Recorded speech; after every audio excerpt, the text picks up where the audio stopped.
베트남에서 1위, 베트남에서 1위 그 모바일 사업자, 그 IPTV 사업자가, 그 다음에 클라우드, 그 다음에 데이터 센터 사업자가 지금 BTL이고요. 그 다음에 저희 2019년부터 2024년까지 이제 메가존이라는 회사에 와서 베트남 테크 기업 대상으로 해서 클라우드 컨설팅, 그 다음에 클라우드 구축 운영, 이런 것들을 주로 한 4년 6개월 정도 했습니다. 그래서 24년 초반에 이제 회사를 세웠고요. 그래서 회사를 세우면서 지금까지 봤을 때 한 20년 이상을 봤을 때 다 해외 쪽에, 그 다음에 IT 제품, 하드웨어, 솔루션, 컨설팅, 라이센스, 이런 것들 가지고 뭐 한국 제품을 이렇게 현지화하는 그런 것들을 했기 때문에 아마 이게 좀 도움이 되지 않을까 싶어서 오늘 참가를 하게 됐던 거고요. 이 밑에 보시면 제가 그 쓴 글들이 있습니다. 뭐 블로그도 있고요. 그 다음에 뭐 플럼도 있고요. 이런 것들이 제가 2020년부터 쓰기 시작했습니다. 왜냐면 이제 베트남과 IT라는 거를 가지고 조합을 했을 때 제가 가지고 있던 경험과 이런 것들이 서서히 이제 또 분야가 바뀌니까 머릿속에서 좀 사라지더라고요. 제가 셋탑박스 했던 거, 제가 컨설팅 했던 거, 엔지니어 했던 것들. 그래서 그런 것들을 좀 글로 여기저기 한 두 군데 카카오나 이제 네이버 쪽에 올렸는데 그게 조금씩 이렇게 좀 입소문을 타면서 여기 이제 뭐 현지 매거진이라든가 이런 데 쪽에도 좀 나오게 됐고요. 현재는 저희 회사는 클라우드 사업을 메인으로 하면서 저희는 이제 베트남을 진출하려는 한국 기업들, 플랫폼 기업들의 GTM, 고투 마켓과 PMF, 프로덕트 마켓 핏하게 컨설팅하는 비즈니스도 같이 병행하고 있습니다. 그래서 뭐 저희가 온라인으로 세미나 한 것들, 그다음에 오프라인으로 세미나 한 것들은 이렇게 보실 수가 있고요. 네.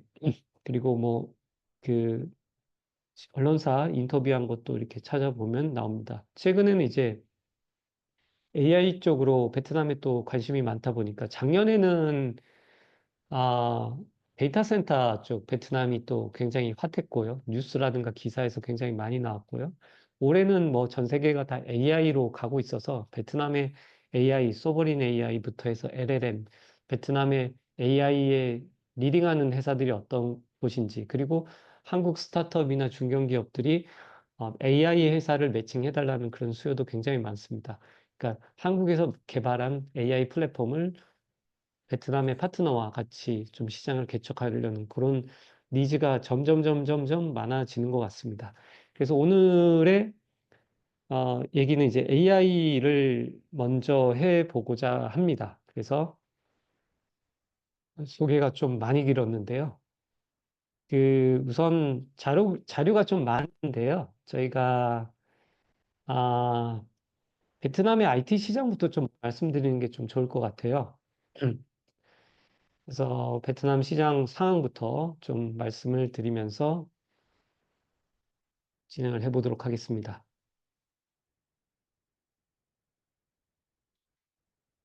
네, 중간에 좀 지루하시면 지루하시다고 말씀 주시고요. 질문이 있으면 이 장 넘어갈 때 어느 정도 그냥 손 드시면 됩니다. 제가 이거 계속 보고 있거든요. 음. 베트남 같은 경우에는 IT가 한국하고 많이 차이가 난다. 아니면 많이 따라왔다. 5년이다, 10년이다. 그 간격이 많은 얘기가 있습니다. 사실 뭐 아직까지 베트남이 한국만큼 IT 산업이 크게 이렇게 막 리딩을 하진 않지만요. 굉장히 독보적으로 또 아세안에서 또 이 속도가 굉장히 빠른 편에 속합니다. 예를 들어서 AI 같은 경우 전 세계 AI 지평을 했을 때 옥스포드에서 나온 거 보면 베트남이 한 50위 정도 되고요. 뭐 전 세계 1위는 뭐 미국이고 뭐 2위가 싱가포르, 한국이 한 10위 안에 들고요. 그러다 보니까 이제 새로운 거를 받아들이는 거는 굉장히 빠르다라고 볼 수 있고요. 과거의 레거시 같은 경우에는 늦을 수밖에 없습니다. 베트남의 IT 산업 같은 경우에는 한국은 뭐 80년대, 90년대부터 엄청나게 속도 있게 왔잖아요. 그게 이제 브로드밴드 인터넷이 처음에 뭐 ISDN부터 나오면서 이제 FTTH로 오면서 인터넷 속도가 굉장히 빨라졌고, 그리고 국민들이 또 모바일을 굉장히 빨리 받아들였고, 거기에 이제 모바일과 인터넷 붐이라는 게, 닷컴 붐이라는 게 있었고요. 여러 가지 한 세 개 정도의 제너레이션이 있었던 것 같습니다. 베트남 같은 경우에는 그 IT 산업을 지탱하는 게 어떻게 보면 좀 비슷할 수 있습니다. 첫 번째는 이제 모바일 통신이고요. 두 번째는 인터넷 브로드밴드입니다. 이게 어떻게 보면 이제 국가망이고 그 인프라죠. 인프라가 기본적으로 돼야지 이제 산업이 발전할 수 있는 거고 IT 산업이 발전할 수도 있는데 이 베트남이 가진 장점은 인구가 지금 한 1억이 넘지 않습니까? 모바일 핸드폰, 모바일 사업 가입자 같은 경우에는 한 1억 5천만 정도 수준이 됩니다. 그러니까 실제 인구보다 휴대폰 가입자가 더 많고요. 이거는 이제 뭐 동남아나 다른 해외도 그렇지만 뭐 인당 휴대폰을 두 개씩 가지고 있는 데가 굉장히 많습니다. 나라들이. 일본도 그렇고요. 개인용 아니면 이제 사업용 이렇게 두 개를 갖고 있고요. 그다음에 그 5G 네트워크에 대한 투자가 어마어마하게 이루어졌고요. 아까 말씀드린 통신사, 비에텔 이런 쪽에서 했고, 그게 뭐 우리가 기억하는 거 이제 3G 뭐부터 이제 4G, 5G 이제까지 이렇게 쭉 나왔는데, 그 베트남 같은 경우에는 비에텔이라는 회사가 뭐 생긴 지 20년이 안 됐지만 그 모바일 쪽에 국영 그 본부입니다. 밀리터리다 보니까 투자를 굉장히 많이 했고 처음에는 이제 기술이라는 게 베트남은 없죠.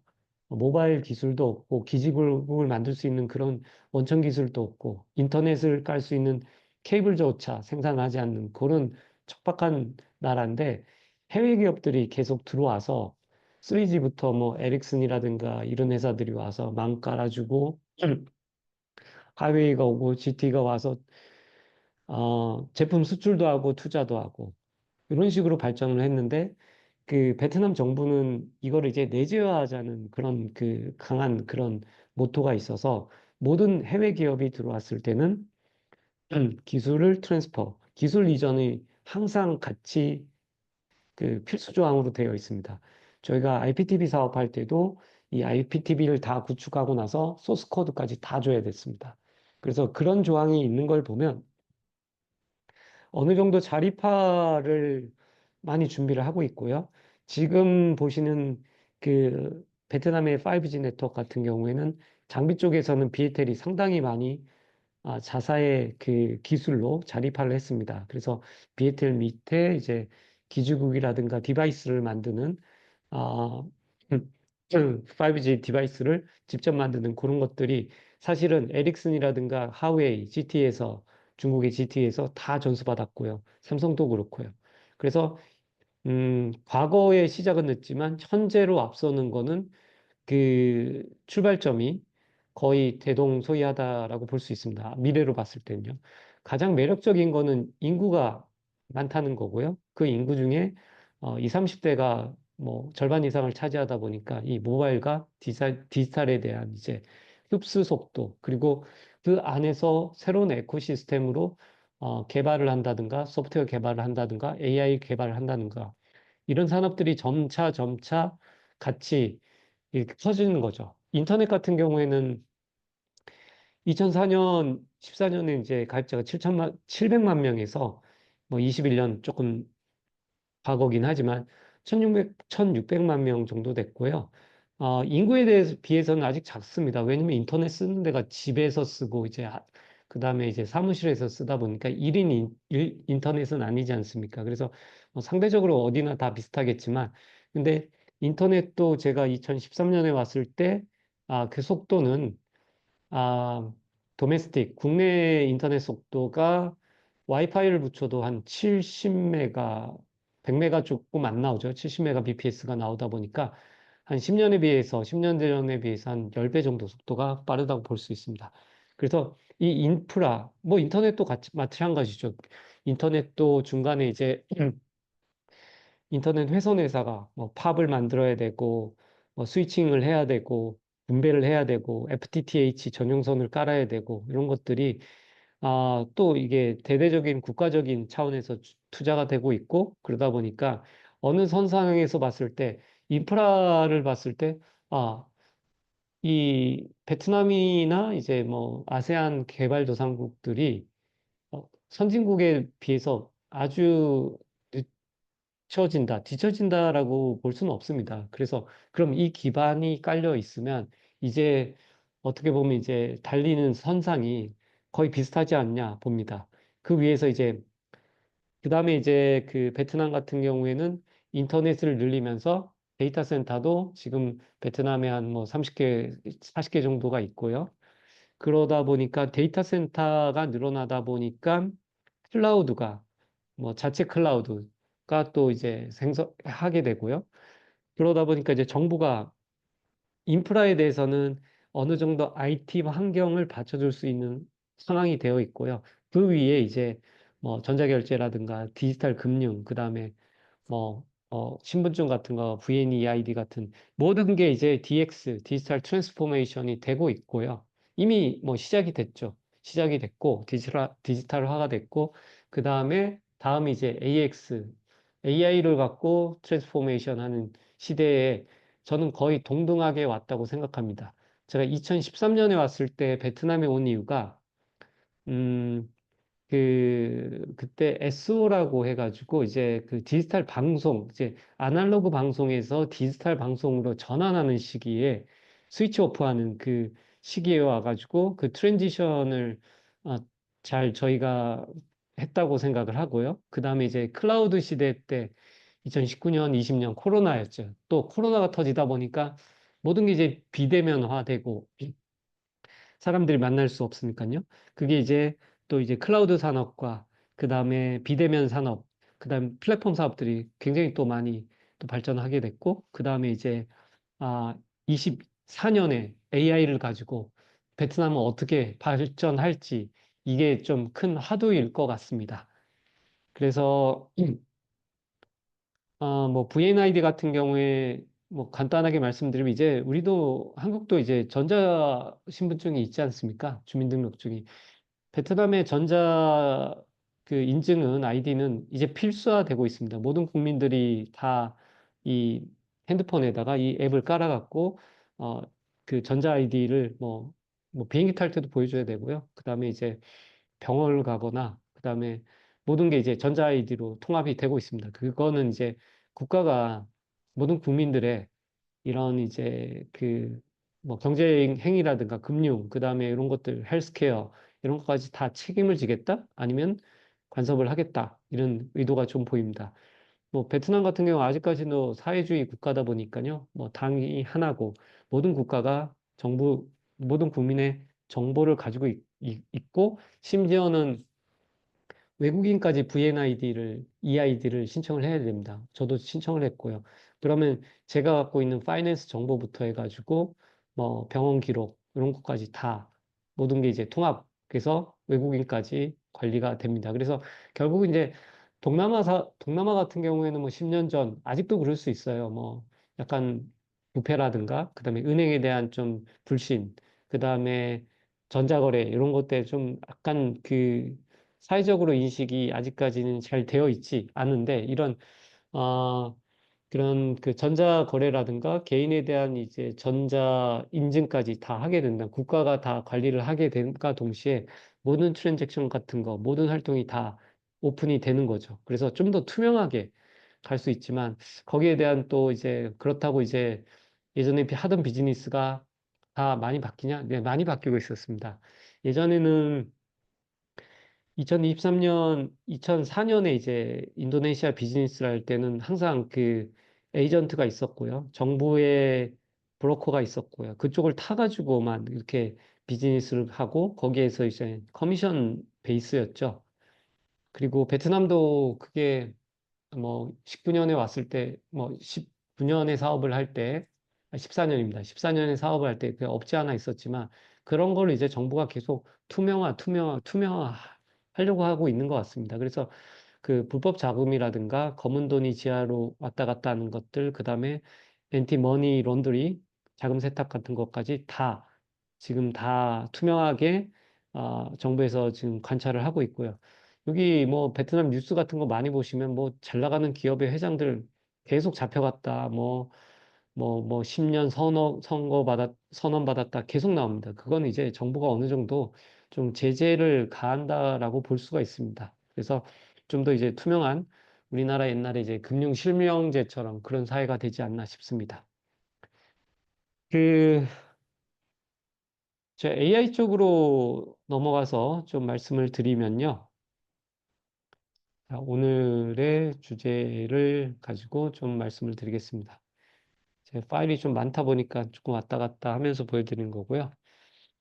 오늘 사실 이 오신 분들이 어떤 관심사가 있는지 제가 잘 모르는 상태에서 와가지고요.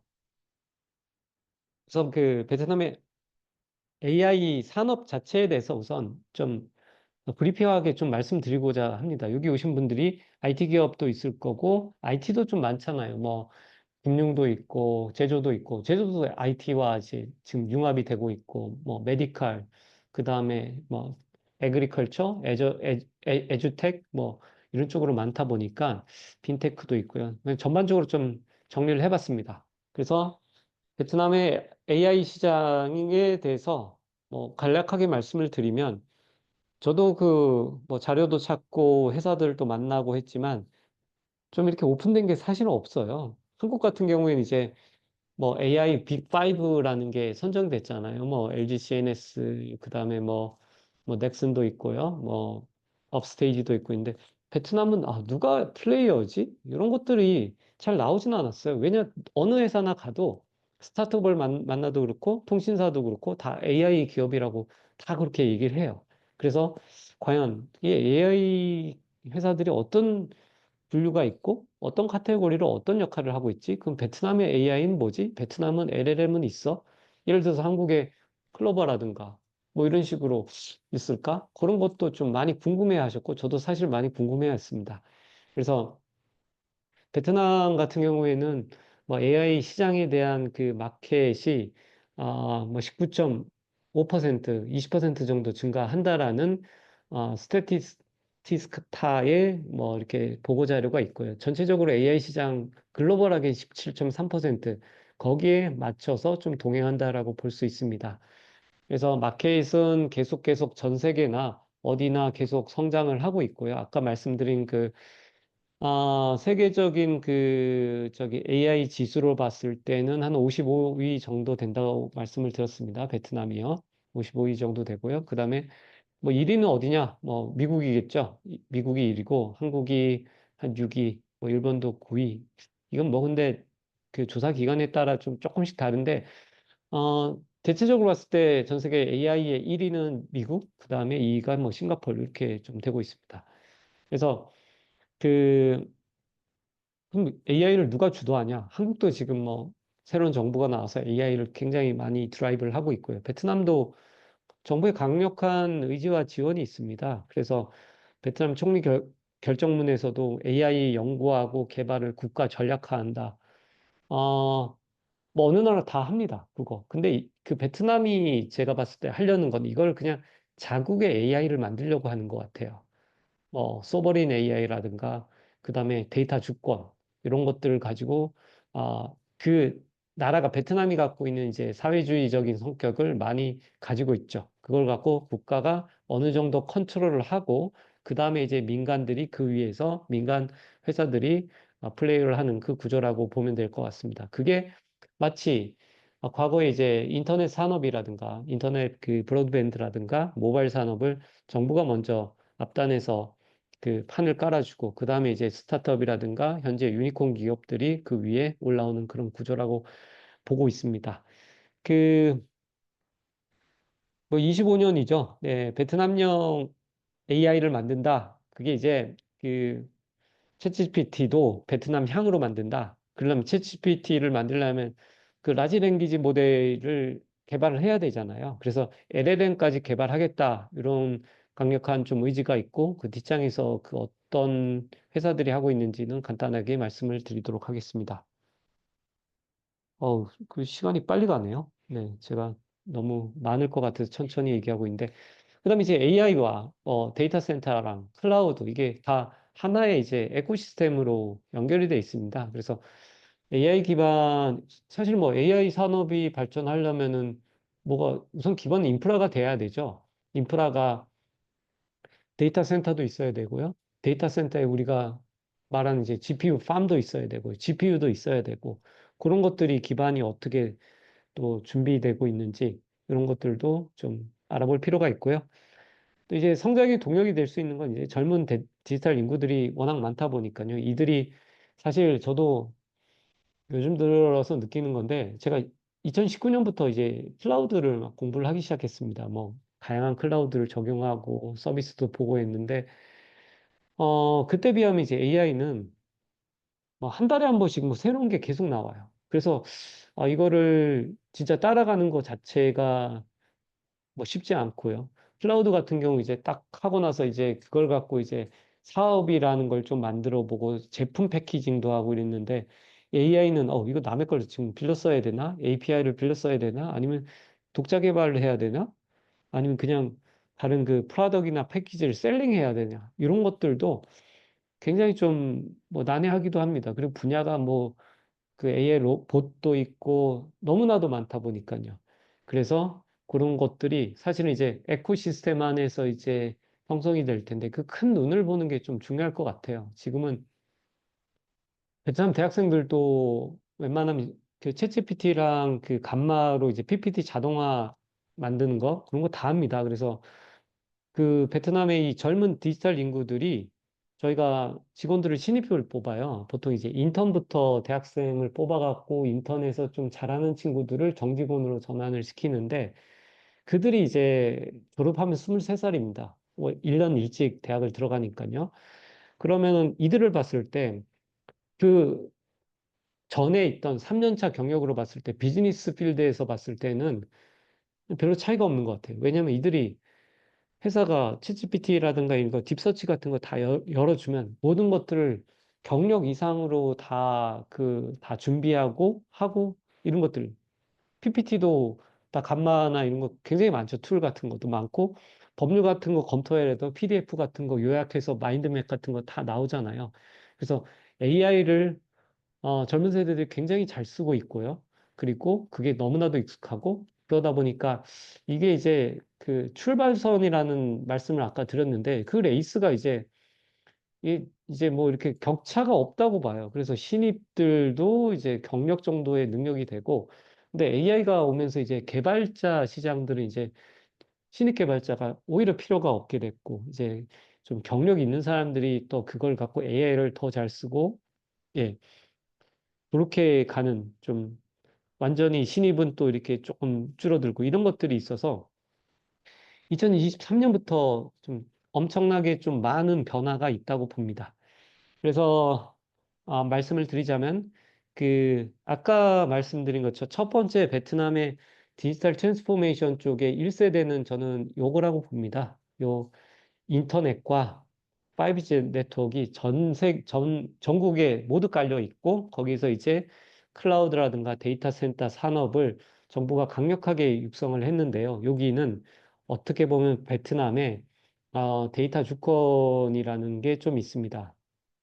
그러니까 그 한국도 그렇지만 그 개인정보보호법과 사이버 보안법이 보면 이제 그 현지에 있는 모든 그 데이터와 그 사용자 정보는 베트남 내에 있어야 된다. 클라우드 안에 있어도 베트남 내에 있는 클라우드에 있어야 된다 하다 보니까 베트남이 사실 지금 글로벌 클라우드 들어온 데가 하나도 없습니다.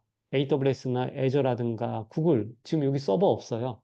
다 싱가포르나 홍콩에서 가서 쓰는 거죠. 그러다 보니까 베트남이 이거를 사이버 보안법과 데이터법과 중앙은행법과 그다음에 증권위원회 이렇게 다 데이터를 현지에서 저장하고 관리해야 된다. 이런 법안을 만들어 버리다 보니까 오히려 자국의 기업들한테 더 유리하게 좀 작용을 하고 있습니다.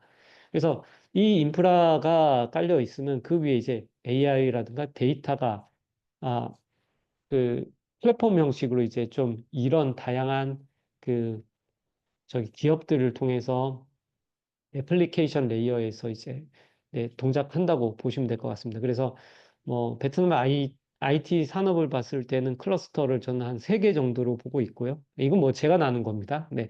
그 중간에 가장 중요한 미들 레이어 역할을 하고 있는 게 AI와 빅데이터라고 볼 수가 있습니다.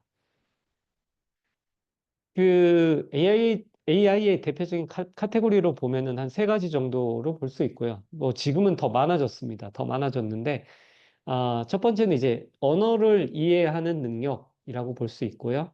그게 이제 뭐 NLP, 그 다음에 LLM으로 이제 발전이 됐죠. 그 NLP는 이제 내추럴 랭귀지 프로세스, 자연어를 이해하는 거에서 이제 그 LLM으로 가면서 이제 추측까지 이제 하는 거죠. 잘 안 써지네요. 그래서 이제 언어로 할 수 있는 사업이 이제 뭐 콜센터라든가 챗봇이라든가 뭐 가상 비서, 그다음에 자동차에 들어가는 이제 그 인포테인먼트를 이제 말로써 조작한다든가, 교육 같은 경우에는 이제 베트남은 이제 영어 교육이 굉장히 또 그, 그 핫하고 하다 보니까 영어를 진짜 발음을 교정해주고 원어민이 원어민처럼 해주는 그런 것들, 그런 것들을 엘사라는 그 스타트업이 있는데요. 그런 데서 다 AI의 랭귀지 모델을 쓰고 있고요. 두 번째는 이제 언어, 말하는 거. 그 다음에 이제 이미지겠죠. 이미지 쪽에서는 뭐 있을까요? 우리 은행 가면 이제 그거 해야죠. 인증해야 되잖아요. EKYC로 본인 인증하는 카메라에 있는 것과 그 다음에 이제 시큐리티 카메라. 요즘 베트남도 다 달려 있습니다. 카메라가 달려 있고요. 근데 자동차에서 뭐 뒤에서 조금 더 설명드리겠지만 빈페스트라는 베트남의 최초의 자동차 회사가 뭐 사람의 이제 그 안면 인식이라든가 뭐 그런 것까지도 할 수가 있고요. 그다음에 메디컬 쪽에서는 엑스레이와 MRI를 갖고 그 자료를 이제 수집하고 분석하고 예측하는 것들 이런 것들이 있을 수 있고요. 그다음에 이제 머신러닝이라든가 데이터에 관련해 가지고 뭐 딥러닝이라든가 그다음에 이제 여기 또 LLM 모델이 같이 붙는 거고요. 이런 것들이 또 이제 데이터 기반 분석이라고 볼 수 있습니다. 그래서 데이터와 이미지와 랭귀지가 핵심이고 라고 볼 수 있습니다. 그래서 이런 기업들이 또 이렇게 이 세 가지 카테고리로 또 나눴을 때 어떤 기업들이 있을까라고 봤을 때는 NLP에는 이런 베트남의 기업들이 있고요. 그 음성 인식, 그 다음에 보조해주는 보이스 어시스턴트는 다 베트남 회사들입니다. 그 다음에 안면 인식, 그 다음에 이미지 레커그니션, 그 다음에 아까 말씀드린 LLM을 할 수 있는 회사가 한 3개 플러스 알파 정도가 있습니다. 뒤쪽에서 조금 더 말씀드리도록 하겠습니다. 그래서 AI를 갖고 뭐 다음 달에도 한국에서 이제 모 대학에 이제 그 벤처 그 스타트업 프로그램으로 오시는 AI 회사들이 있는데 AI가 있다고 말씀을 하세요. 그러면 어떤 회사, 한국 그 회사가 가지고 있는 AI 플랫폼을 누구하고 맞출 수 있는지, 그거를 비즈 매칭하는 것도 굉장히 좀 중요하다고 생각합니다. 그래서 그런 의도에서 조금 이렇게 분류를 해봤던 거고요. 이제 도면별로 말씀을 드리면요. 통신사, 가 아까 말씀드린 인프라 레이어에서 가장 그 밑단의 이제 파운데이션이라고 볼 수 있습니다. 베트남에서 AI를 할 수 있는 통신사는 아까 말씀드린 비에텔이라든가 그 다음에 FPT, 그 다음에 VNPT, 요거는 국영이고요. 요거는 민영입니다. 민영, 세 개는 민영이고 BNG 같은 경우에 우리나라의 카카오톡이라고 카카오 그룹이라고 생각하시면 됩니다. 요 회사는 인터넷 서비스 기반으로 성장을 했고요. 그 서비스 기반이 잘로라는 그 국민형 메시지 1억 5천 명의 가입자를 가지고 있죠. 그다음에 요 두 개 회사는 그 국영기업입니다. 그래서 한국의 뭐 KT라고 보시면 되고 이런 이제 FPT나 CMC 같은 경우에는 민간 기업이 이렇게 성장을 했는데 이 세 개, 네 개 기업들이 갖고 있는 건 인프라를 다 가지고 있습니다. ISP, 인터넷 네트워크를 갖고 있고요. 데이터 센터를 갖고 있고, 이 두 회사는, 국영회사는 모바일 네트워크까지 갖고 있습니다. 그 기반 하에 데이터 센터도 갖고 있고요.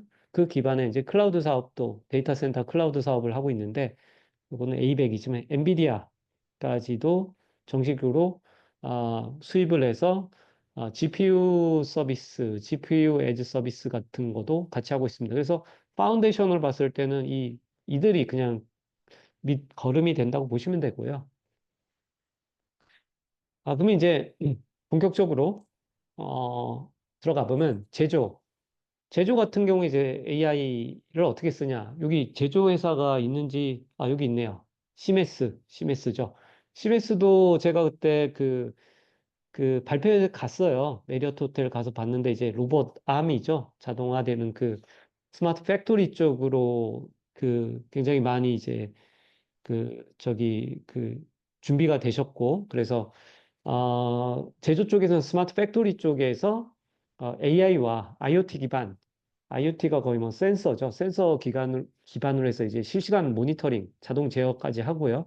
그다음에 이제 뭐 최근에 뭐 현대자동차 싱가포르의 이제 그 연구센터에서 이제 로봇이 그 보스턴 로보틱스에서 만든 그 강아지처럼 생긴 거 있잖아요. 걔가 다니면서 이제 검수 검사까지 사람이랑 같이 하고 사람이 놓친 것까지 다 하는 그런 품질 검사까지도 지금 하고 있고요. 그다음에 이제 그 베트남 항공사 중에 이제 비에젯이라고 있어요. 그 국영은 아니고 민영인데요. 거기는 AI를 통해 가지고 이제 메인터넌스를 예측을 하는 겁니다. 비행기 한 대가 있을 때 얘가 이제 부품이 언제 나갈 건지, 언제 그 교체 시기가 될 건지, 그 비용은 언제일지까지 이렇게 설비 고장 및 예측, 유지보수 최적화까지 지금 뭐 AI가 지금 베트남에서 실제로 하고 있고요. 그 다음에 이제 생산을 얼마나 할지, 그 다음에 수요는 얼마나 될지 예측, 그 다음에 뭐 에너지를 어떻게 효율화할 건지 이런 것들이 하고 있습니다. 그래서 사실 제가 그 제조회사들은 하노이에 있는 그 삼성에 있는 1차 벤더, 2차 벤더 쪽을 그 휴대폰 그 공장 그 파트너들을 좀 가봤고요. 그 다음에 호치민은 동나이라고 있습니다. 호치민 밑에 있는 그 예를 들어서 나이키 공장, 화승이라든가 뭐 이런 쪽을 가봤는데요. 거기도 이제 스마트 팩토리가 실제로 일어나고 있어요. 뭐 삼성 같은 경우에는 삼성이나 LG 같은 경우에는 뭐 AI 기반의 뭐 생산 쪽에 이제 실시간으로 이미지 분석, 데이터 수집 이런 것들을 하고 있고요. 그 다음에 음, 중요한 게 이제 자동차 공장이죠. 빈페스트라고 빈그룹이 만든 자동차 공장인데 여기는 이제 베트남의 모든 전기차를 생산하고 그 충전소까지 다 하고 있습니다. 근데 여기도 이제 어느 정도 생산 기반이 로봇 자동화가 돼 있고요. 그 다음에 생산 전기차 최적화도 돼 있고 이 차가 생기게 되면 뒤에 조금 더 말씀드리겠지만 뭐 여기선 흔하게 볼 수 있는 전기차입니다. 거기 타면 이제 뭐 운전자의 언어까지 다 인식을 해갖고요. 뭐 인포테인먼트 시스템 대시보드가 사람의 이 음식 음성으로 다 좀 이렇게 인식이 되고요. 그 다음에 결국 이제 빈페스트가 가려고 하는 것은 이제 자율주행 쪽입니다. 그래서 그게 이제 IoT라든가 AI, 그 다음에 머신러닝, 빅데이터 같은 게 전반적으로 하나의 이제 모이는 하나의 그 결합체가 되지 않을까 싶습니다. 왜냐하면 그 우리도 그렇잖아요. 자동차 산업이 모든 제조의 핵심이에요. 그러니까 자동차 회사 하나, 현대 하나가 되는 게 아니고 타이어도 만들어야 되죠. 그다음에 거기 전기도 들어가죠. 그다음에 거기에 들어간 IT, AI, 데이터, 센서, 그다음에 IoT 다 들어가지 않습니까? 그래서 베트남 기업으로 봤을 때는 제가 빈페스트가 계속 이제 AI를 선도할 거라고 보고 있습니다. 그리고 거기서 더 나가서 이제 자율주행까지도 지금 준비를 하고 있으니까 빈페스트가 빈그룹 소속이고요. 빈그룹의 산하에 AI 회사가 세개가 있습니다. 조금 이따 소개를 해드리겠습니다. 뭐, 그 다음에 이제 하이네켄 공장이나 코카콜라, 뭐, 뒤에 굉장히 더 많습니다. 비나밀크 이런 데 지금 모든 그 생산과 요거를 이제 그 스마트 팩토리로 지금 바꾼 상태고요. 스마트 팩토리 같은 경우에는 말씀드릴 것처럼 로봇 남도 있고요. 뭐, 이제 뭐, 이렇게 창고 같은 거 관리할 수 있는 자동화된 로봇, 이런 것들이 다 있죠. 그래서, 짧게나마 제조는 이렇다고 말씀드릴 수 있고요.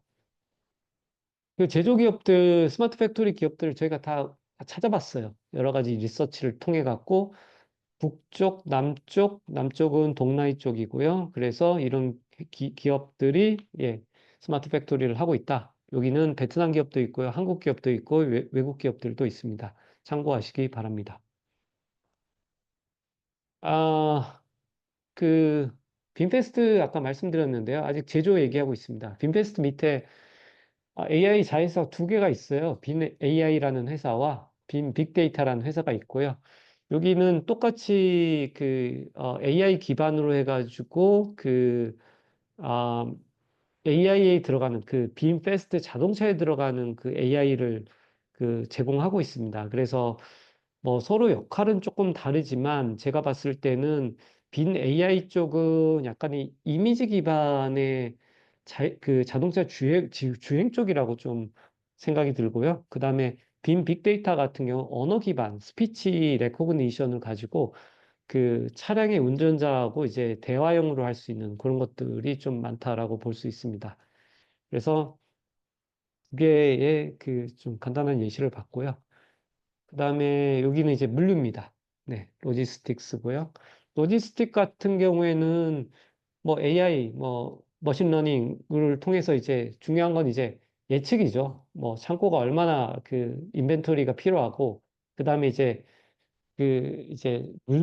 배송을 하려면 경로를 최적화해야겠죠. 뭐 다 찍고 가는 게 아니라 최적화된 경로를 찍는 그런 것들이 필요하고, 그다음에 이제 창고 관리 같은 거 이제 뭐 디지털 트윈 같은 게 이제 AI를 실제로 쓰는 예라고 볼 수 있습니다. 그래서 비에텔 포스트라는 뭐 한국으로 치면 뭐라고 하죠? 뭐 우체국, 예, 우체국 제가 이름을 그게 있었는데 EMS죠.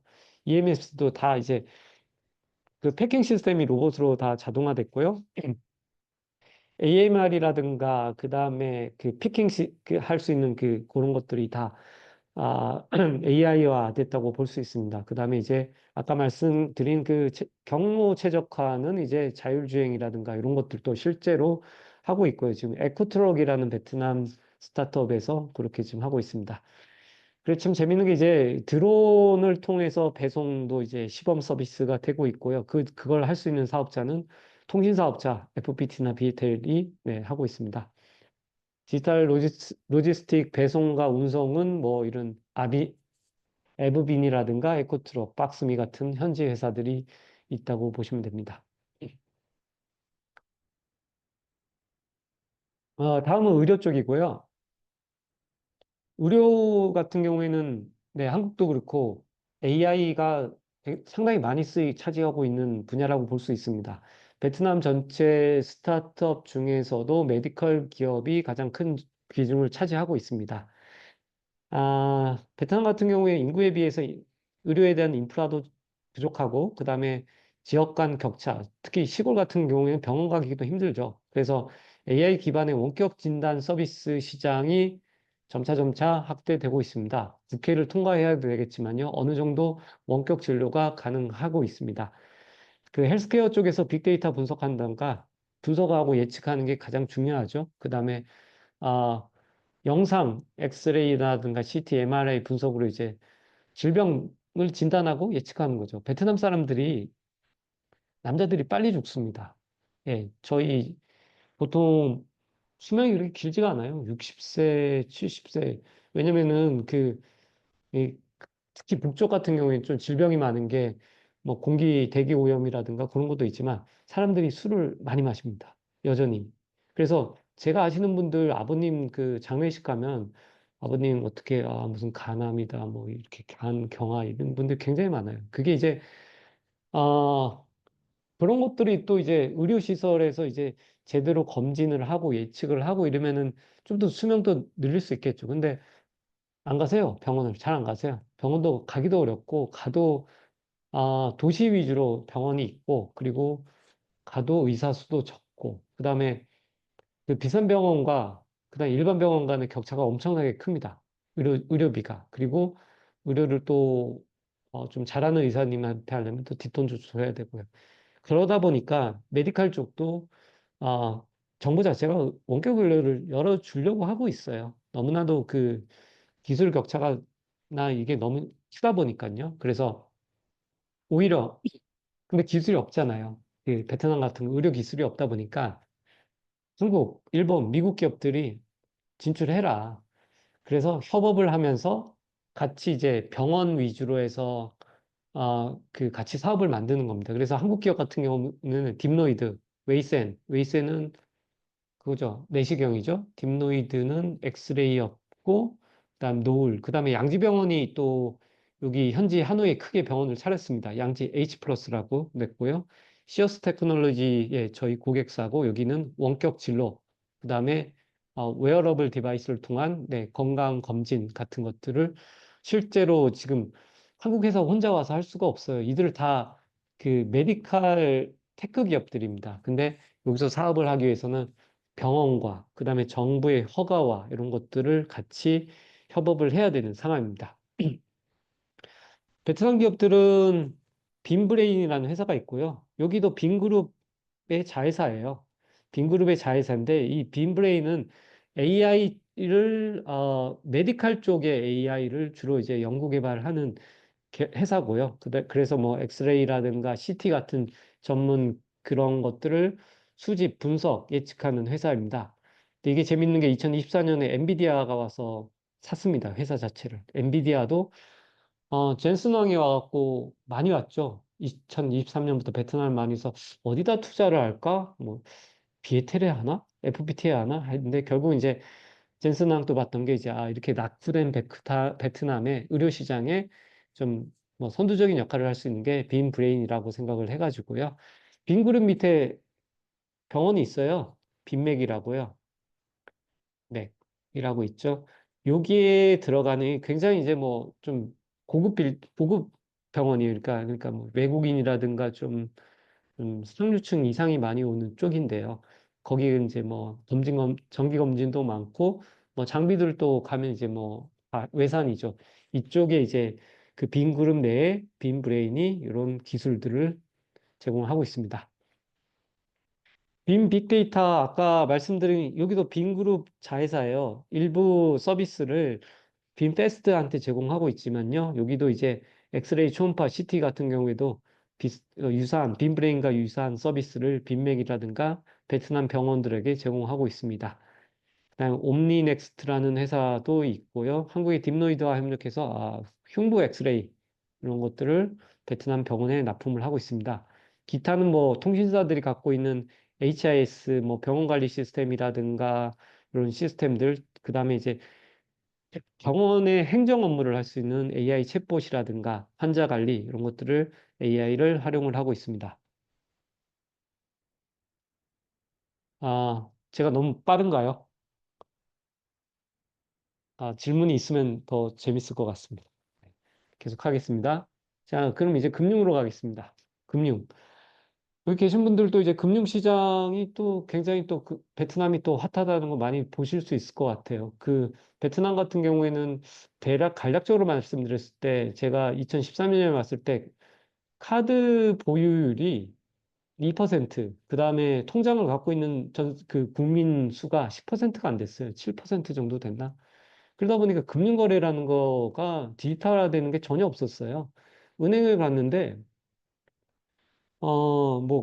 지금 클라우드도 있고 AI도 쓰고 있지만 그 엑셀로 다 작업합니다. 엑셀로 작업하고 은행은 역할이 기업한테 돈을 꿔주는 대출의 역할이었는데 코로나를 겪고 디지털 은행이 생기고 그래서 금융도 이제 B2C가 네, 확산하게 됐죠. 그래서 리테일 금융 쪽이 점점 커지고 있고요. B2C로 가다 보니까 다양한 고객 경험이라든가 고객 서포트 이런 것들이 AI 챗봇이라든가 CRM, 그다음에 개인에 대한 신용 분석도 해야겠죠. 그다음에 이 회사가 사기인지 아닌지도 좀 판단을 해야 되고, 디지털 은행이라든가 요즘 모바일 앱에 다 보면 eKYC 다 들어가죠.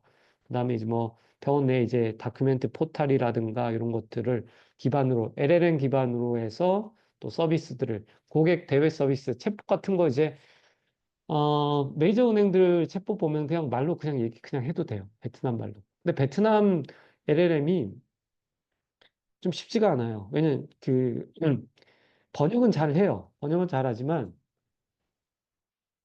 챗GPT나 제미나이 돌려도 잘 합니다. 근데 베트남 방언이 많아요. 공식적으로는 18개라고 하지만 더 많고요. 북쪽하고 남쪽하고 소수민족하고 말하는 게 굉장히 달라요. 그래서 서로 이해를 못 해요. 그래서 이게 챗봇으로 얘기를 해도, 솔직히 말씀드리면 삼성에서 나온 그 핸드폰 디바이스 가지고 베트남어 녹음해서 회의록 만들어도 엉망으로 나옵니다. 말이 너무나도 달라고. 근데 이런 금융회사에서는 이 LLM 자체가 방언까지도 다 네, 이해할 수 있게 베트남화된 LLM을 개발을 했고요. 여기에 이제 베트남의 메이저 은행들이에요. 그래서 BIB는 챗봇 서비스를 해서 24시간 상담을 한다. 예전에는 콜센터에 전화해갖고 상담했죠. 근데 베트남 같은 경우 콜센터가 없다고 보시면 돼요. 우리는 한국의 콜센터가 잘 돼 있기 때문에 그래요. 예전에 제가 항공사 뭐 예약하고 뭐 그다음에 신용카드에서 뭐 잘못된 결제가 나오고 이러면 콜센터 전화해도 번호는 있지만 전화 안 받습니다. 계속 돌다가 그냥 끊어져요. 그러다 보니까 아예 그 B2C 대외고객 서비스가 없었어요. 그리고 시간도 정해져 있죠. 그래서 뭐 몇 시부터 몇 시다. 그래서 은행 같은 경우에 한국은행을 썼죠. 뭐 신한은행, 베트남. 왜냐하면 거기는 한국인을 대상으로 하니까 콜센터를 어느 정도 가동을 해주고 있고요. 근데 그런 게 안 됐다가 지금은 24시간으로 챗봇이 말을 하는 챗봇들이 이런 것들을 다 해주고 있고요. 그다음에 뭐 거래 모니터링 해가지고 개인화된 상품을 뭐 추천한다든가, 그다음에 그 사람이 이제 대출에 대해서 신용 그 담보라든가 그 갚는 그 시기를 보고 이제 신용평가도 나름대로 해주고 있고요. 그다음에 단순 업무도 뭐 자동화 해주고 있고요. 그다음에 그 디지털 은행 같은 경우 eKYC가 들어가고 있고요. 그 저희 고객사 중에 하나는 여기 증권사 같은 경우에는 AI 기반으로 해서 고객용 챗봇과 내부 직원용 챗봇을 지금 개발을 하고 있습니다. 그다음에 AI CRM도 지금 개발을 하고 있습니다. 그다음에 이제 네, 같은 얘기네요. 여기서 금융이네요. 금융 쪽에 베트남에 좀 리딩하는 그 테크 기반의 그 큰 은행이고요. 이쪽에는 뭐 AI를 굉장히 많이 쓰고 있습니다. 그래서 단순히 고객 서비스뿐만 아니라 IT 자체도 이제 데이터 통합, 그다음에 코드 자동화, 그래서 이제 코딩도 이제 AI가 어느 정도 하고 있고요. 그다음에 버그도 자동 수정화하고 있고요. 뭐 이런 사이트들이 있습니다. 네. 참고하시면 될 것 같고요. 그다음에 요거 반복됐습니다. 네, 넘어가겠습니다. 스마트팜 같은 경우에는 그 농업 쪽이죠. AI 서비스 기반으로 해서 생태 상육 모니터링, 온도, 습도 자동 조절해서 농수산물 투명성 확보한다라고 되어 있습니다. 그리고 탄소 감축 모델링도 좀 하고 있고요. 근데 사실 이런 기술들이 없어요, 베트남이. 근데 베트남의 농업 회사는 그냥 농업만 하지 테크 농업 기업들이 없어서 한국의 이런 회사들이 여기는 SK죠. 아, 기술을 전파해줘요. 전파해주고 이쪽에 그래서 스마트 팜을 같이 조인트 벤처로 만들고 이렇게 합니다. 어벨브 같은 경우에는 뭐 저희도 잘 아는 회사인데요. 여기는 이제 한국에서 이제 그, 그 이제 그 채소라든가 이런 생육 같은 거 모니터링 온도 이런 거를 해가지고요. 이 데이터를 갖고 와서 베트남에 인삼, 딸기 재배를 실제로 해요. 팜을 만들어 갖고요. 그 맛이 베트남 딸기 되게 맛이 없거든요. 근데 똑같이 만들어요. 한국처럼. 그래서 그런 사업들을 해서 하노이 시나 그다음에 그 성에서 이제 같이 그런 그 협업을 하면서 이제 프로젝트를 만들어가는 기술을 어느 정도 전파를 해주고요. 그래서 이들의 그 농수산에 대한 재배부터 해서 유통까지 이것을 이제 테크 기업이 해주고 있습니다. 그 스타트업들은 아까 말씀드린 것처럼 예전엔 뭐 60개였는데 지금 한 300개 정도 됩니다. AI 스타트업들이 있고요. 분야별로는 스타트업들 이렇게 있고요. 그리고 그래서 이제 베트남을 진출을 하시려고 하시는 의도가 아, 한국에 있는 플랫폼 회사가 AI를 갖고 있으면은 베트남에 있는 AI 회사랑 협업을 하셔야 돼요. 경쟁을 하면은 질 확률이 굉장히 큽니다. 왜냐? 이들이 베트남 LLM으로 다 API를 연결하고 있고요. 이들이 고객을 지고 있거든요.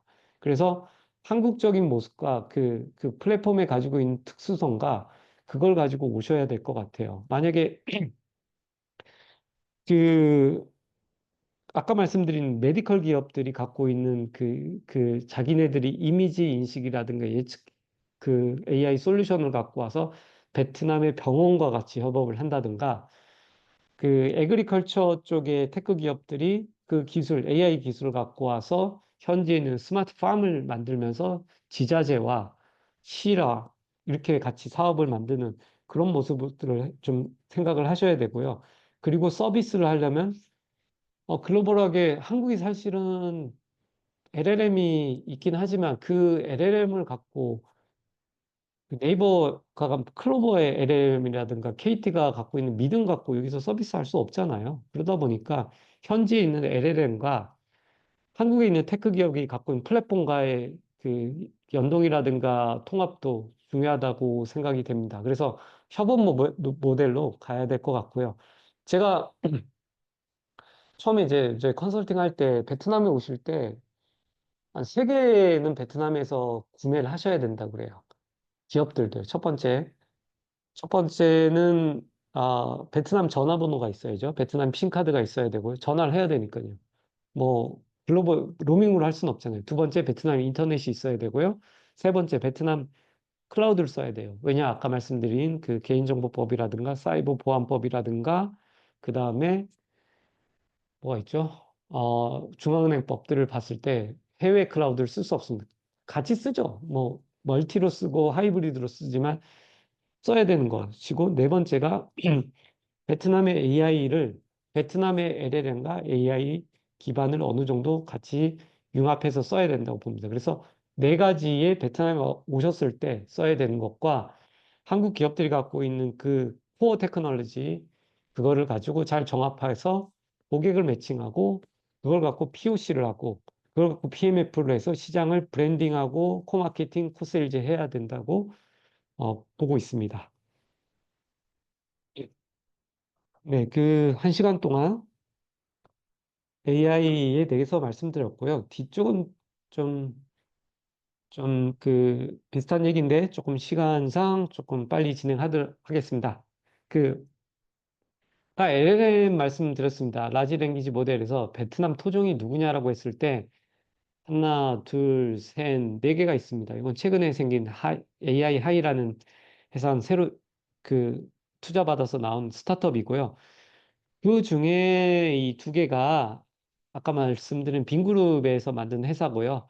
그 AI가 그 BGPT와 그 다음에 4GPT라는 제품이 있습니다. 그래서 이 제품들이 베트남용 챗봇이고요. 나온 시기도 비슷합니다. 2023년 8월에 나왔고요. 2023년에 나왔고요. 파라메타 자체는 많지는 않아요. 아직까지 많지는 않지만 이 파라메타가 베트남에 있는 데이터를 다 읽었어요. 인터넷에 있는 베트남에 대한 글이라든가 아티클이라든가 그리고 거기에서 이제 어느 정도 이제 그 기업들한테 그거를 이제 API로 연결해 가지고 서비스를 해주고 있는 B2B 모델이 있고요. B2C는 이 그냥 그 모바일 폰에서 깔면 무료로 그냥 서비스가 됩니다. 그래서 베트남 말을 가장 잘 이해하는 챗GPT라고 보면 될 수 있고요. 빈 AI 같은 경우에는 이 모델을 갖고 뭐 이런 산업들에 다양하게 뭐 API 확장을 하고 있고요. 파라미터가 더 많네요. 75개니까 더 많고요. 이 모델 가지고 지금 동남아 언어까지 확장하고 있어요. 베트남 언어에서요. 그 말은 무슨 얘기냐면 동남아가 언어가 많잖아요. 태국도 태국말 쓰죠. 캄보디아 말 쓰고 베트남어 쓰고 인도네시아 말 쓰고 다 달라요. 미얀마도 언어 틀리고. 그러다 보니까 자기네 언어가 있어요. 근데 챗GPT는 그런 소수 언어까지 다 미세하게 언어를 인식하거나 거기에 또 방언이 또 들어가죠. 사투리가 들어가죠. 이해를 못 해요. 그래서 그럼 그들의 LLM을 누가 만들 건가? 인도네시아 아니 미얀마, 캄보디아, 라오스 아직 기술적으로 굉장히 많이 낙후됐습니다. 라오스는 베트남의 5년 전이라고 보시면 돼요. 어떻게 보면 10년 전이라고 볼 수도 있어요. 기술 낙후가 그만큼 많이 돼서 베트남 통신사들이 가서 통신선 깔아주고 있어요. 그러면 그런 회사들이 이제 베트남 두 번째 특징, 그 동남아의 두 번째 특징은 인구가 많다. 인구가 많은데 언어가 많다. 그럼 이건 시장성이 있는 겁니다. 그래서 베트남의 이런 회사들이 야, 그 회사 캄보디아 언어 우리가 한번 LLM 만들어 줄게. 이렇게 보고 있는 거예요. 그 시장을 개척했던 게 태국은 좀 잘 살죠. 태국은 자스민이라는 회사가 있고요. 인터넷 서비스도 하고, 뭐, 저기, 통신사라고 보시면 되고요. 거기에 이제 LLM을 KT에서 했죠. KT 업스테이지랑 같이 해서 현지 LLM을 만들었는데요. 자국의 LLM은 못 만들어요. 우리나라는 만들어요. 그, 플로버가 만들고, KT 믿음이 만들고, 그래서 우리나라도 그거 가지고 국내 시장만 보는 게 아니고 사우디로 가잖아요. 사우디 가서 사우디 시장 개척하는 거고. 그러다 보니 베트남에서도 베트남 언어뿐만 아니라 동남아 언어까지 하자라는 좀, 어, 좀 굉장히 좀 파격적이고 좀 이노베이트한 이런 사고들을 가지고 있는 것 같아요. 그래서 제가 말씀드린 게 이제 동남아 인구도 많고 시장으로 봤을 때는 아직 개발할 것들, 발전할 것들이 IT적으로 많다 보니까 우리도 보면은 LLM 하면 그 뭐 베트남에 있는 동남아에 있는 LLM을 한번 개발하는 것도 어떨까 이런 생각도 좀 들긴 합니다. 그다음에 VNG라는 그룹은요, 그 베트남에서 한국의 카카오라고 보시면 됩니다. 베트남의 IT 기업 중에 최초의 유니콘 기업이고요. 모든 사람이 잘로라는 메신저를 쓰고 있습니다. 베트남에 있는 분들뿐만 아니라 해외에 있는 베트남 교포, 그다음에 한국인까지, 외국인까지 베트남에 있는 교포들이 쓰고 있어서 가입자는 한 2억 명이 좀 넘고요. 그래서 그 메신저 서비스가 갖고 있는 장점이 있잖아요. 그 고객 기반을 갖고 있고, 거기서 이제 고객 서비스를 가지고, 아, 그걸 가지고 이제 NLP라든가 LLM을 도입해 갖고, 그런 이제 언어 개발까지 할 수 있는 그런 서비스로 확대되고 있습니다. 그래서 VNG는 VNG 나름대로의 그 저기 LLM 서비스, 라지 랭귀지 서비스를 하고 있고요. AI 하이라는 데는 그뭐 베트남판 오픈 AI라고 해서 오픈 AI를 많이 흉내를 냈습니다. 그래서 베트남 기반의 LLM 구축하는데 투자를 많이 받긴 했습니다. 근데 이쪽은 제가 솔직히 봤을 때 조금 더 지켜봐야 될 것 같아요. 네, 스타트업이고요. 여기는 그래도 뒤가 빵빵한 그룹들이 있잖아요. VNG 그룹이 있고, 그 다음에 뭐 빈 그룹이 있어서, 왜냐면 이들 그룹들이 세계 기업들은 자기네가 만들어서 그냥 자기네 그룹사 패밀리들한테 팔면 돼요. 빈페스트도 있고요. 빈맥도 있고요. 근데 여기는 스타트업이다 보니까 어떤 B2C 서비스를 할지, B2B 서비스를 할지는 조금 지켜봐야 될 것 같습니다. 네. 다음은 AI 에이전트 쪽입니다. AI 에이전트 쪽의 아직 베트남에서 생소하긴 합니다. 근데 AI 에이전트를 만들어주는 기업들이 베트남에서 가장 큰 소프트웨어 회사인 FPT 소프트웨어, 그 다음에 이제 이런 테크비파이 같은 회사들이 있고요. 나머지 회사들은 그럼 이 에이전트를 갖고 주로 뭘 만드냐라고 했을 때 아직까지 게 없어요. AI 챗봇이에요. 챗봇 위주로 만들고 있고요. AI, CRM, 뭐 이 정도를 만들어주고, 다큐멘테이션 포탈, 리서치 포탈, 요 정도 만들어주고 있습니다. 근데 그게 이제 언어가 인식이 되는 LLM 모델이고요. 그런 식으로 해가지고 만들어주고, 일부는 아직까지 외주 위주로, 그 아웃소싱 위주로 만들어주고요. 요런 회사, 위에 있는 두 개 회사, 세 개 회사 정도는 자체 제품들이 있습니다. 그래서 가장 많은 게 챗봇이라고 볼 수 있습니다. 그 AI에 대한 설명은 제가 다 드렸습니다. 그래서 어떠실지는 모르겠지만 딱 한 시간이 걸렸고요. 그 저희가 지금 4시 반까지인 거죠? 한국 시간으로요. 네, 그런 걸로 알고 있습니다. 그래서 시장 진출에 대해서 좀 말씀드릴게요. 지금부터는요. 그 AI 너무 많이 얘기해가지고요. 좀 머리 아프실 텐데 그 여기 계신 분들 쪽에서 가지고 있는 제품이 사실 어떤 건지 잘 모르겠어요. 뭐 대부분 ICT 제품인 것 같고요. 네, 4시 반까지 계속 하겠습니다. 그다음에 보안 제품도 있고요. 그다음에 그 스마트 팩토리 제품들도 있고요.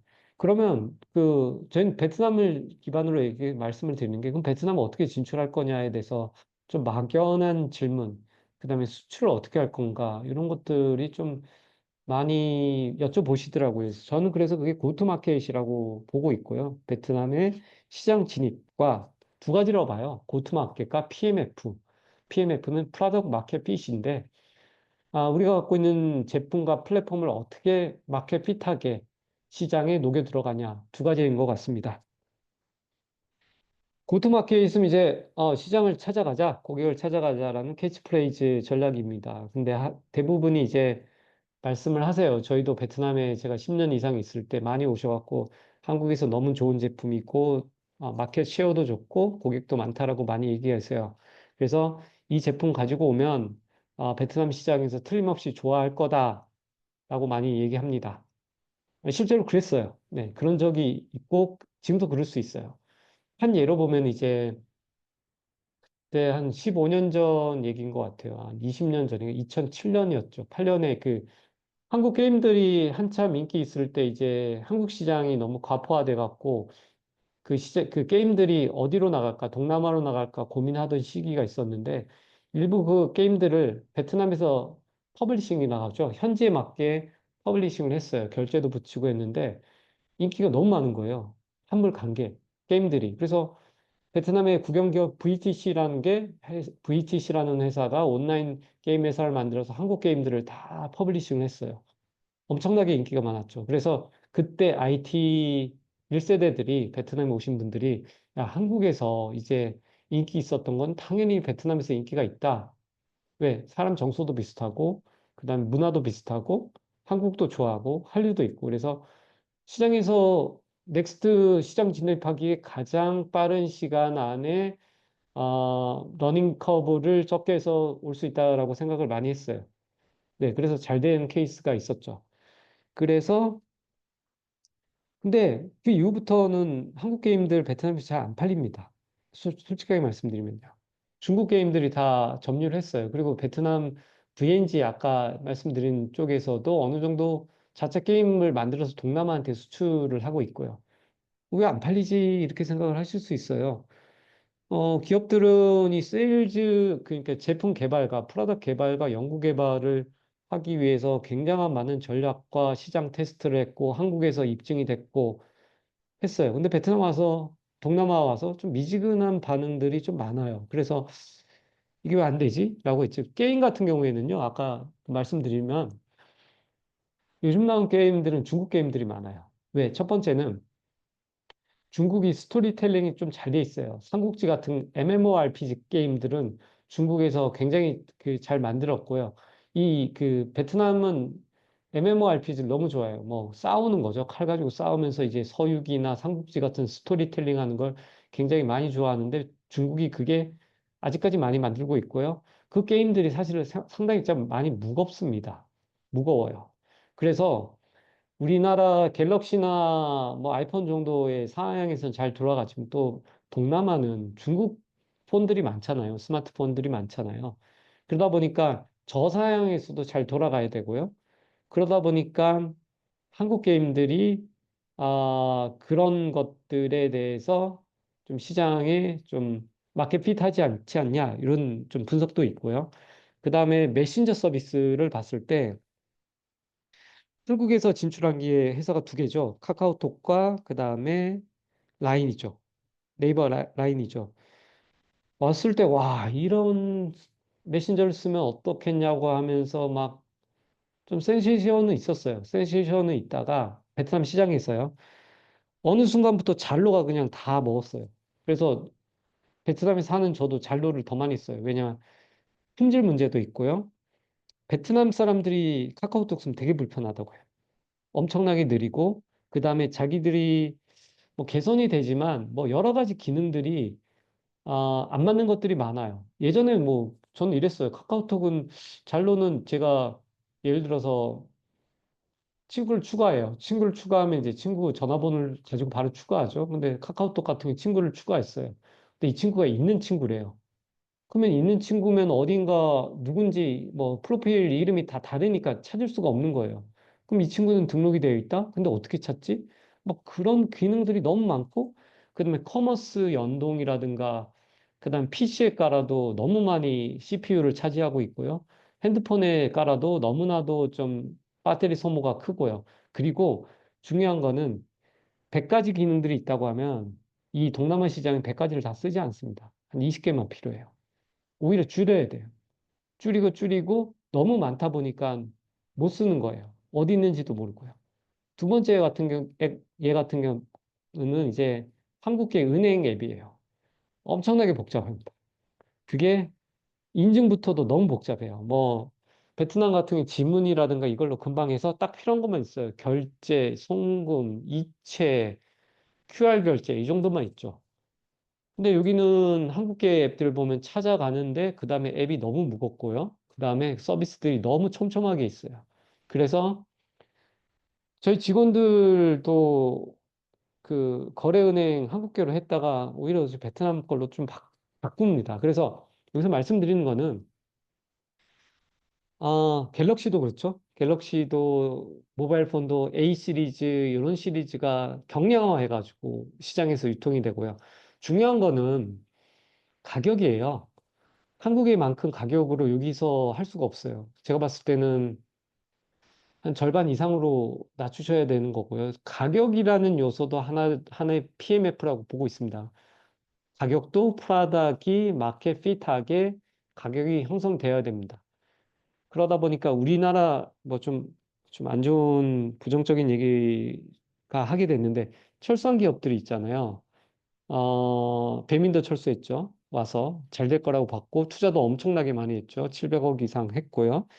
그 다음에 결제 쪽에서 네, 뭐 좀 많이 철수했죠. 미국 시장 같은 경우 우버도 철수했고요. 그러다 보니까 여기에 맞게 그럼 이게 타이밍의 문제냐 아니면은 가격의 문제냐 제품의 문제냐 여러 가지를 가지고 제대로 좀 포지셔닝을 해야 될 거라고 생각이 됩니다. 그래서 사실 이제 그 똑같은 얘기지만 이제 카피 앤 페이스트 갖고 들어온다 해갖고 베트남 시장에서 성공할 수 있다는 거는 좀 다른 얘기고요. 그럼 이제 POC라든가 그 마켓에 맞게 제품화가 되어 있거나 그런 과정을 해서 근데 POC 해도 사업화 안 되는 경우 굉장히 많아요. 동남아 같은 경우. 특히 그렇습니다. 미국 같은 경우 제가 예전에 전 직장 다닐 때 미국이나 유럽 같은 경우 POC 하면 POC를 유료로 해요. 그들이 통신사가 보고 이거 진짜 우리한테 맞는 제품일 것 같아 해서 POC를 유료로 하고요. 돈을 준다는 거죠. 그리고 나서 POC가 끝나면 바로 구매라든가 계약 프로세스로 갑니다. 근데 베트남이나 동남아 같은 경우는 POC를 무료로 해드려야 되고요. 그다음 POC 하고 나서 뜨끔이지는 합니다. 뭐 피드백이 별로 없어요. 그래서 이게 영업으로 그다음에 이 제품의 셀링과 계약으로 연결되는 건 또 다른 얘기예요. 안 되는 그냥 POC 다 공짜로 생각하고 있고 잘 들었어 하고 그 자료 갖고 공부해요 자기들이. 그래서 자기네가 뭐 그 RFI도 만들고 하는데 그거 어떻게 보면 좀 조심을 해야 돼요. 그래서 MOU 했다, POC 했다 그게 컨트랙이 되는 건 아닙니다. 그러면 이제 우리 GTM을 어떻게 해야 되냐? 그러면 이제 시장 분석과 제품에 대한 시장 최적화, 마케팅 전략, 그다음 영업 채널들 확보해야겠죠. 채널 굉장히 중요합니다. 앞전에서도 말씀하셨듯이 우리가 파트너 비즈니스로 갈 것인가? 아니면은 우리가 리셀하는 파트너? 아니면 우리 브로커를 둬야 되나? 아니면은 우리가 직접 가서 법인 세우고 직접 우리가 영업을 할까? 여러 가지 모델이 있을 것 같아요. 누굴 만나냐가 굉장히 중요합니다. 미국 같은 경우는 또 달라요. 미국은,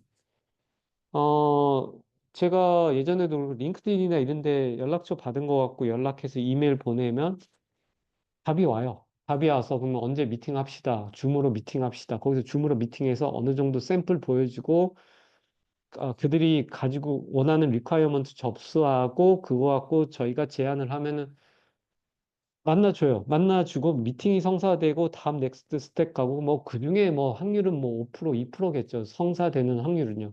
근데 베트남은 링크드인 아무리 연락하고 그 해도 안 와요.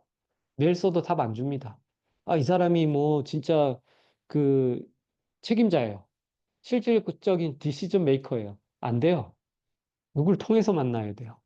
누구를 통해서 그 사람이 우리에 대해서 잘 설명을 해주고, 링크를 해주고, 하고, 그 다음에 계약 자체도 다이렉트 계약이 아닌 그 누군가를 끼워서 해야 되는 브로커라든가 에이전트 개념이 상당히 강합니다. 그래서 에이전트를 통해서 가는 그런 경류가 굉장히 많습니다.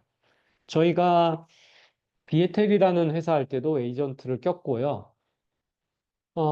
제가 메가존에 있을 때는 클라우드다 보니까 그건 에이전트 안 꼈습니다. 왜냐면 이제 그거는 전기비처럼 수배서처럼 이제 쓴 만큼만 청구되다 보니까 달달이 나오는 거고. 그래서 그런 것들이 이제 에이전트 모델이 필요한 건가 아니면 그냥 사스 모델로 그냥 바로 결제를 붙여버릴 것인가 이런 것들이 좀 생각하셔야 될 것 같습니다. 그래서 저희가 테크밸리라는 회사는 그 한국에 있는 플랫폼, 그다음 해외에 있는 플랫폼을 갖고 베트남에 진출을 하려고 하시는 회사들에게 GTM 전략을 짜드리고 같이 그 영업을 해드리고 마케팅을 해드리고 이 역할을 하고 있습니다.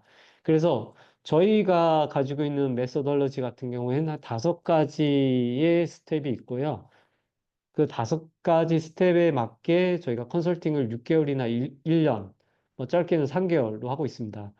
그 이 5개의 사이클이 다 돌아가는데 A라는 회사는 1년이 걸렸고요. 어떤 회사는 6개월이 걸리기도 했습니다. 그래서 첫 단계 같은 경우 이제 마켓을 좀 조사를 해야 되고요. 이 마켓이 우리가 갖고 있는 제품이 에 대해서 어떤 마켓이 형성되어 있고 경쟁사는 누구인지 공급사는 누구인지를 조사를 하고 그다음에 우리가 접근 가능한 고객이 누군지 커스터머를 매칭하는 그 과정이 좀 필요합니다. 그래서 그 고객을 매칭을 한다면 그 고객과 미팅을 해서 캐치업을 해갖고 리콰이어먼트와 페인 포인트를 찾는 게 첫 번째 피저빌리티 스터디라고 보고 있습니다. 이 과정은 저희가 한 10여 개 정도 회사를 했고요. 그게 한 뭐 3개월 걸린 데도 있고, 뭐 2개월 걸린 적도 있고요. 그래서, 그럼 우리가 우선 목표할 수 있는 고객을 찾았다라고 하면은 이들과 어느 정도 협상을 하는 거예요. 그럼 우리는 A라는 플랫폼을 갖고 있고, 이 플랫폼을 가지고 니네가 갖고 있는 리ኳ이어먼트와 페인 포인트에 맞게 POC를 해보자. 라고 해서 뭐 MVP 정도를 그 다음 스텝에 만드는 거죠. 그래서 POC 과정을 통해서 계속 테스트를 하는 겁니다. 그게 이제 지표화가 되어야 되고요. 정량화가 되어야 됩니다. 안 그러면 그냥 POC 다 실패해요. 그냥 고마워요. 재밌었어요. 네, 다음에 보죠. 연락할게요. 다 이렇게 나와요. 그래서 이 지표를 가지고 정량을 가지고 요거 갖고 만드는 거죠. 이거 만들어 갖고 PMF 측도를 어느 정도 합니다. 그래서 A라는 플랫폼 갖고 ABC라는 회사에 와서 지금 당신들이 하고 있는 플랫폼 서비스에 우리가 이 정도로 핏하게 공급을 할 수 있습니다. 아니면 이걸 가지고 우리가 같이 좀 제품을 API를 좀 같이 연동해 가지고 레베뉴를 쉐어를 합시다. 이런 거를 좀 볼 수가 있습니다. 그래서 이 단계에서 오케이를 했다고 하면은 그때 MVP 만들어야죠. MVP 만드는 게 다 시간과 비용이잖아요. 그래서 MVP를 만들어서 그럼 이제 저희하고 말씀입니다. 이제 비즈니스의 엑셀러레이션을 하는 거죠. 그러려면 이제 A라는 회사의 플랫폼을 브랜딩도 해야 되고요. 마케팅도 해야 되고 랜딩 페이지 통해서 SEO 만들었고 서치 엔진 옵티마이저 만들어서 계속 노출해야 되는 거예요. 그게 호텔에서 뭐 로드쇼를 하는 것도 방법이고요. 그다음 전시회도 할 수 있고요. 왜냐면 지금 한국 한배 관련된 전시회들 계속 국가에서 지원해 주잖아요. 거기 참가해서 우리는 이 정도 거친 제품을 계속 홍보하는 거죠. 그래서 뭐 그게 이제 세미나가 될 수도 있고 웨비나가 될 수도 있고 뭐 블로그 포럼 블로그나 이제 뭐 기업 홈페이지를 통해서 계속 노출을 하면서 결국은 이제 세일즈를 하되 그게 리셀러 방식으로 파트너랑 할 건지 아니면 레베뉴 쉐어 모델로 갈 건지 그래서 빌링은 누가 할 건지 지금 A라는 한국 회사가 지금 빌링을 못 하니까 베트남 현지에 있는 테크밸리가 빌링을 하겠다 이런 식으로 할 수도 있고요. 그래서 그러면 이 사업을 장기적으로 리셀러 모델로 갈 것입니까? 아니면 파트너 모델로 갈 것입니까? 아니면 현지 회사에서 JV를 만들어서 갈 것인지 그런 것들 아니면 현재 법인을 세울 건지 이런 것들을 한 5단계로 단계별로 해서 보통 다이렉트 세일을 여기서 하는 경우도 있고요. 여기까지 와서 하는 경우도 있고요. 그래서 한 3단계 정도로 나눠서 저희가 컨설팅을 해드리고 있습니다. 그래서 이 단계별로 타당성 조사 이거는 그냥 자료가 나가니까 읽어보시면 되고요. 제품 검증 어떻게 하는 건지 제품 검증할 때 물가 수준 통해서 가격이라든가 이런 것도 다 고려해야 됩니다. 수수료 고려하셔야 되고요. 그다음에 제품이 이제 프로토타입으로 가서 프로덕션을 이렇게 가는 것까지 보통 이제 MVP에서 지금 시장에서 이제 어느 정도 진입을 한다라고 봤을 때는 MVP까지 와야 되는 거고요. 고객과 어느 정도 합의를 맞춰야 된다고 하면 이런 POC 정도 가야 되고 이게 1년이 한 달이 걸릴지 두 달이 걸릴지 그거는 계속 이제 시장에서 제품과 파트너와 고객을 보면서 같이 연구를 해봐야 될 것 같습니다. 뭐 저희가 이런 거를 주로 하는 회사고요. 그래서 비즈니스 엑셀러레이션에서 마케팅 어떻게 할 건지, 다이렉트 세일 하실 건지, 채널 쓸 건지, 아니면은 뭐 파트너 쓰실 건지 이런 것도 고려를 하시고, 그다음에 회사에 최종적으로 이제 리셀러 모델을 가실 건지, 아니면 나중에 이제 법인의 지사나 그 합작회사 만드실 건지 이런 것들도 컨설팅을 받으실 수 있습니다. 네, 다 끝나가네요. 그래서 간단하게 뭐 저희 회사는 그냥 간략하게 한 3분 정도, 5분 정도 소개해 드리면요. 저희는 하노이에 본사가 있고요. 호치민에 지사가 있고 한국에 네, 지사가 있습니다. 그래서 저희는 태생은 하노이에서 만든 회사고요. 저희는 기본적으로 이제 비즈니스 모델이 해외 클라우드 컨설팅과 구축 운영을 하고 있습니다. 그래서 IT 기업들이 베트남에 왔을 때 아까 말씀드린 꼭 써야 될 거 네 개 중에 하나가 클라우드라고 말씀드렸습니다. 그래서 현지에서 클라우드 서비스 제공을 해주고 있고요. 그다음에 베트남을 진출하는 회사들의 IT 컨설팅 같은 거, 그다음에 ITO 아웃소싱 같은 것도 저희가 하고 있습니다. 뭐 베트남 대학교의 IT 코딩 테스트도 하고, 뭐 아직 역사는 길지는 않지만요. 직원은 저희가 정규직으로 한 10명 정도 하노이에 있고요. 호치민에 2명, 한국에 2명 이렇게 있습니다. 말씀드린 거 아까 GTM 서비스 같고 저희가 좀 컨설팅 해 드린 쪽이에요. 그래서 주로 이제 대기업도 있고요. 이렇게 대기업도 있고 그다음에 미국 기업도 있고요. 그다음에 한국의 플랫폼 회사들 저희가 해서 현지에 맞게 아까 5개 단계를 통해서 뭐 5개 단계를 다 거치신 분도 있고요. 시장 조사만 하신 분도 있고요. 그렇게 서비스를 해드리고 있습니다. 그래서 저희는 말씀드린 게 이제 시장 진입할 때 시행착오를 좀 줄이시고 굳이 법인을 내지 않고도 현지의 파트너를 통해서 이런 셀링 모델이라든가 마케팅 모델을 충분히 만드실 수 있고요. 저희가 현지에서 이제 매칭할 수 있는, 1대1 매칭할 수 있는 고객 발굴해서 POC 해드리고 MVP 해드리는 것들을 가이드해 주는 게 주요 역할이라고 볼 수가 있습니다. 그래서 이런 뭐 사례 같은 경우에는 미래셋이라는 베트남에 있는 지사죠. 법인에 저희가 AI 에이전트 쪽을 저희 컨설팅을 했습니다. 그래서 프로토타입 관련해서 저희가 컨설팅을 해드렸고요. 그 다음에 CJ 올리브 네트워크스 베트남에는 IT 한국 회사죠. 이게 다 한국 회사들이 이렇게 있고요. 한국 회사들이 진입할 때 코딩 테스트를 통해 가지고 그 다음에 이제 직원 입사 시험들 이런 것들 베트남 대학생 평가해 갖고 인재 채용을 저희가 같이 해드렸고요. 그다음에 인플랩이라고 혹시 아실 수도 있는데 한국의 온라인 IT 교육회사죠. 한 4천 개 정도 동영상이 있고요. 이 4천 개 정도 동영상 AI로 다 더빙이 됐습니다. 그래서 저희가 이 인플랩의 베트남의 B2B와 B2C 고객을 저희가 발굴해드리고 있습니다. 그다음에 좀 재밌는 프로젝트인데 그린잇이라고 골프 ERP 그 스타트업이고요. 한국의 야놀자가 투자한 회사죠. 한국에 150개 정도의 골프장을 ERP 관리를 하고 있는데 베트남 나트랑에 있는 이 다이아몬드 베이 쪽에 ERP 프로그램을 사스 방식으로 제공하는 거를 저희가 같이 했고 저희가 이제 거기서 이제 결제 모듈 연동이라든가 그다음에 세금 계산서 그다음에 저희 IT의 프로젝트 매니징 등을 같이 했습니다. 그래서 이 저희도 이 프로젝트를 통해서 베트남에 한 50개 정도의 골프장을 ERP를 도입하는 거를 지금 같이 코세일즈, 코 브랜딩을 하고 있습니다. 그 BPX라고 그 IT 컴퓨터, IT 통역, 전문 통역할 수 있는 그 인재들을 양성하는 그 한국 기업이고요. 우리가 대학과 협의해가지고 이 대학생들 무료 교육하고 이 대학생들을 현지에 있는 이런 회사들한테 취업해 하는데 저희가 역할을 해드렸습니다. 조금 뭐 하는 게 좀 다른 인더스트리 좀 크로스로 계속 왔다 갔다 하고 있습니다. 근데 그 공통된 거는 이제 베트남과 플랫폼과 베트남을 진출해야 된다라는 거를 과거에 이제 수출 모델에서 조금 더 저희가 컨설팅 위주로 확대한 게 이제 GTM과 PMF 모델이고 적용한 예가 이렇다고 볼 수 있습니다. 네, 제 소개는 아까 한 거랑 동일하고요. 그래서 저희 블로그 같은 거 보시면요. 제 글들이 쫙 나와 있어요.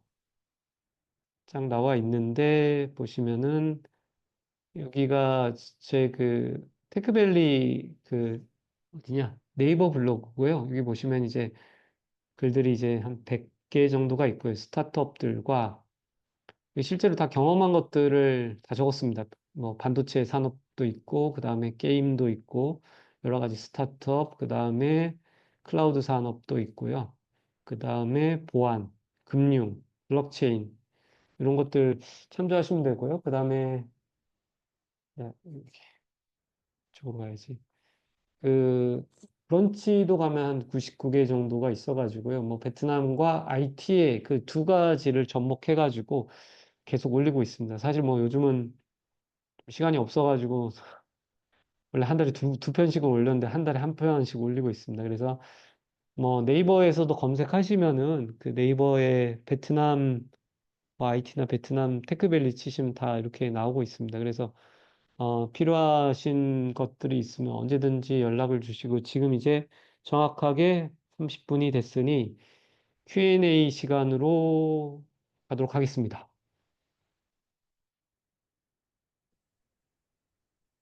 저 혼자 Q&A는 너무, 네. 네.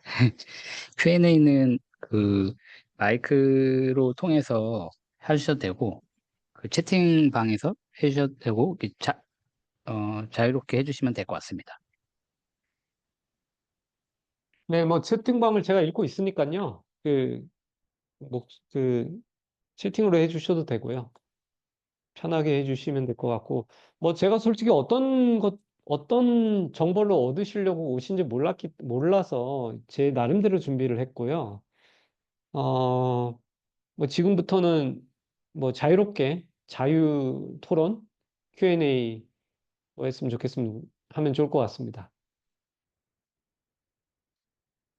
아니 뭐 그냥 되게 사소한 거 여쭈셔도 돼요. 뭐 베트남에 와서 뭐 사업을 해야 되는데 비자는 어떻게 해야 되냐 뭐 이런 얘기도 많이 물어보시고 주재원 쓰려면 얼마 듭니까? 이런 얘기도 많이 물어보시고요. 사실은요. 그래서 자유롭게 좀 여쭤보시면 좋을 것 같습니다.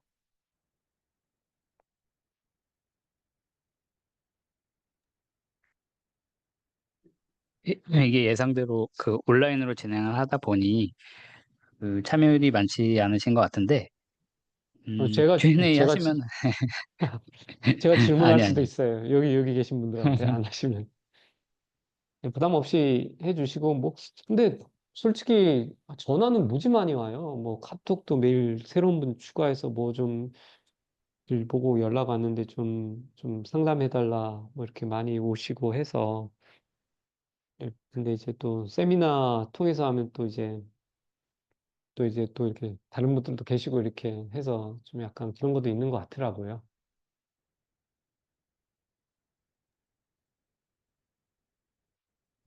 콜라공은 아까 안준상이라고 또 합니다. 전에 태국 쪽에서 또 많이 어, 또 질문을 답을 잘 해주셔갖고 에이전트 관련된 그런 것도 네, 저랑 제가 생각하는 거와 굉장히 또 유사한 것들이 좀 많은 것 같습니다. 네, 질문이 네 있습니다. 질문해 주세요.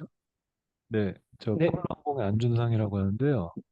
저희 네, 지금 베트남에 지금 좀 작년부터 좀 진출을 해볼까 해가지고 이렇게 다방면으로 시도를 하고 있는데 네. 그 현지 업체 저희가 지금 컨택 중인 업체가 있는데 그 베트남 쪽은 그 회사의 뭐 재무제표라든가 이런 정보들을 이렇게 공개적으로 확인할 수 있는 방법이 혹시 있을까요? 아, 어려운 질문을 하셨는데요. 사실 없습니다. 여기 제 글에도 있는데, 베트남은 신용정보라는 데이터가 별로 없어요. 한국처럼 그 나이스가 만드는 신용정보, 이게 없어요. 그러다 보니 그러니까 저희가 좀 사업을 할 때 좀 힘들었던 게 고객을 우리가 어느 정도 신용정보를 알아야지 여신이라는 것도 있고 좀 그러잖아요. 근데 없어요. 진짜 없어요. 근데 큰 기업들은 있어요. 아주 큰 대기업들은. 그래서 보통 에이전트라든가 중개해 준 데는 없다고 보시면 되고요. 그러면은 그렇다고 아예 못하진 않아요. 할 수 있는 방법이 있는데 그 신용 정보를 해주는 회사가 있어요. 로컬 회사인데. 그럼 거기다 의뢰를 하잖아요. 음. 그럼 걔네가 이제 그 회사한테 전화를 해서 누가 신용정보를 요청했기 때문에 뭐 어떤 정보를 달라, 재무제표를 달라, 아니면은 걔네가 거래하는 은행에 가서 얘네 거래 실적을 좀 보여달라라고 하는데 굉장히 부정적으로 반응합니다. 아니, 우리를 이렇게 딜을 다 조사해? 베트남은 아직까지 그래요. 특히 에이전트들이 야, 너랑 나랑 만나서 믿고 술 한잔 하고 딱 이렇게 사람 믿고 가는 거지. 뭐 브라더 맨날 하면서 그런 게 좀 있거든요. 근데 음. 정확하게 그러면 데이터로 보여줘 하면은 없어요. 그게 리스크예요. 사실은. 파트너 잘못 만나고 에이전트 잘못 만나면 다 그렇게 당하는 겁니다. 그래서 제가 어떤 회사인지는 몰라서 협력 업체가 어떤 회사인지는 몰라서 이렇게까지만 말씀을 드리는 건데요. 보통 만나시면 매출이 얼마십니까? 이렇게는 많이 물어보시고 시작을 하셔야 돼요. 음. 그리고 주 고객은 어딘지. 근데 실례지만 어떤 분야 쪽이세요? 지금, 저희는 드론 쪽입니다. 아, 그 혹시 회사명이 어떻게 되시죠? 제가 아는 드론 회사, 저, 저희는 파블로 항공이고요. 예전에 파블로 항공이라 TV 네. 나오지 않으셨나요? 그 TV에서 나온 그 회사 같은데? KBS. 무슨, 그, 제가 예전에 대표님 뵀던 것 같아요. 한 7년 전에 베트남에 오신다고 해서 파블로라고 들은 것 같고요. 군사용 드론 하시지 않으세요? 네, 저희 방사능 드론도 아, 있고 그리고 네, 여러 네, 아, 드론 뭐 사업은 여러 개 하고 있습니다. 아, 네. 제가 뭐 자세한 건 따로 말씀드릴게요. 왜냐면 여기 다른 분들도 계시니까요. 근데, 대표님을 한 2018년쯤에 만났어요. 오셔갖고, 김 대표님이시잖아요. 며칠 어, 전에 TV에도 나왔고, 네, 스타트업 관련된 다큐멘터리에도 나왔고, 그래서 군사용 드론 쪽 하신다 해서 에이전트도 조금 해드렸고, 근데 이게 굴지가 있으니까, 이 방위 쪽 이거다 보니까 그 협력 업체가 방위 쪽과 관련된 회사인지를 확인하셔야 되고요. 그리고 그 정도 핸들링하는 협력 업체라면 작은 업체는 아니에요. 그래서 어느 정도 매출이라든가 이런 게 파악되실 수도 있다라고 봅니다, 저는. 음, 네. 네. 근데 너무 작은 업체들, 뭐, 예를 들어서 뷰티 업체 이런 데들이면은 너무 많아요. 누가 누군지 모르겠어요.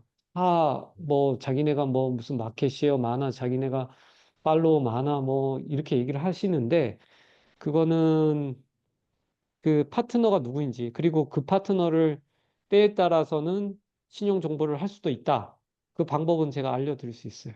어디를 거쳐서 하면 된다라고 할 수 있습니다. 근데 너무 깊게 얘기할 수는 없는 것 같아가지고요. 네. 네. 저희가 우선은 따로 한번 그렇습니다. 문의를 드리겠습니다. 네. 저희가. 네네. 대표님 저 와서 제가 방위 업체 몇 군데 제가 소개시켜 드렸어요. 근데 그때 제가 직장 다니고 있어가지고, 저는 이렇게 소개만 해드리고, 네. 하겠습니다. 이랬죠. 네. 그러면서 제가 그 데모도 보고, 그때 드론 되게 크잖아요. 그래서 그것도 보고 했어요. 나중에. 근데 시간이 이렇게 좀 아, 오래 지냈죠. 네. 네, 알겠습니다. 감사합니다. 네, 그럼 다음 질문, 네, 받겠습니다. 아, 스마트 팩토리 쪽 사업을 하시고, 그 다음에 FDI 기업들 통해서 이제 뭐 많은 투자 효과를 보셔야 될 것 같은데, 음, FDI 기업을 대상으로 투자 효과, ROI 쪽 고객 제한 시, 이 구체적으로 어떻게 좀 말씀해 주시면 좋을까요? 제가,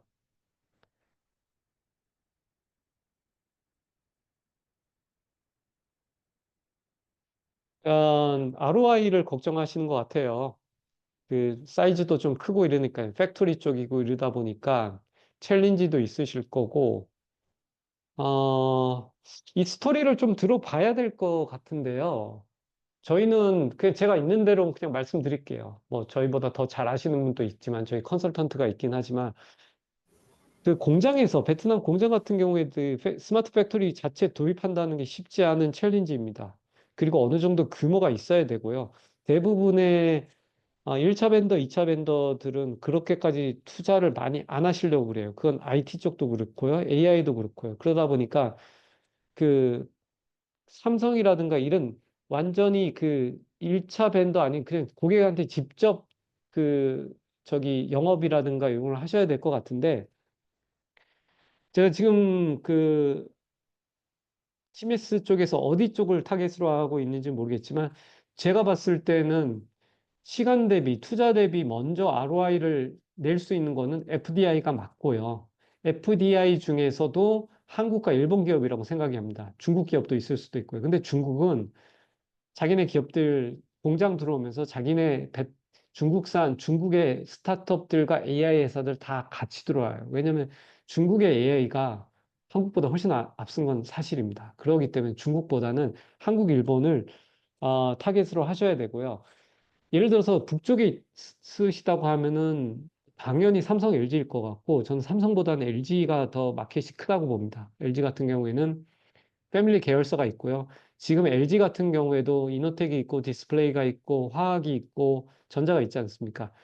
그쪽에 이제 AI 쪽에 자동화되고 이런 것들이 굉장히 빠르게 많이 투자하고 그다음에 저희한테도 컨설팅으로 오고 있습니다. 그래서 그쪽에서 그다음에 두 번째는 제가 이렇게 다 있는 데서 말씀드려도 되는지 모르겠지만 하이퐁이죠. LG는 하이퐁이 있고 그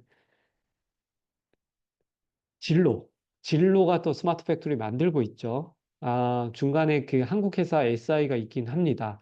근데 그 SI 회사는 호치민에 있어서 아무래도 하이트 공장 만들면 진로가 또 베트남에서 소비량 또 많고 여기서 만들어서 수출까지 하는 산업이다 보니까 그런 가능한 어느 정도 그들 회사들은 본사나 베트남에서 투자에 대한 여력과 계획이 다 되어 있는 거예요. 그래서 그러니까 엔드 유저가 투자에 대한 준비가 되어 있는지와 어느 정도 버짓이 있는지를 판단을 하셔야 되고요. 그러고 나서 좀 제품을 POC부터 해서 작은 거부터 좀 진행해야 되지 않나 싶습니다. 그래서 제가 추천을 드릴 수 있는 거는 아까 말씀드린 제 장표의 스마트 팩토리 중부, 남부, 북부에 있는 회사들이 그나마 알짜배기 스마트 팩토리 회사들이고요. 그쪽을 좀 타겟을 해 보시면 좋을 것 같고, 남쪽에는 아무래도 뭐 하드웨어나 이런 쪽보다는 그 뭐 해외 유명 브랜드 나이키라든가 아디다스 같은 공장 중이 많아요. 근데 그게 신발 공장이라고 해서 뭐 걔들이 얼마나 스마트 팩토리 할까라고 생각하시겠지만 그쪽도 어마어마한 양들이 생산이 되고 있고 아시아에서 나이키 공장 1위예요. 화승이. 네. 동나이 있고요. 그래서 그쪽도 저희한테 스마트 팩토리 쪽을 얘기할 때 그런, 뭐, 웨어하우스라든가 이런 쪽을 뭐, 많이 컨설팅을 저희한테 주셨어요. 그래서, 카메라가 이쪽에 있구나. 그런 쪽으로 가능한 우리의 고객이 누구냐를 갖고 매칭하는 게 중요하지 않나 싶습니다.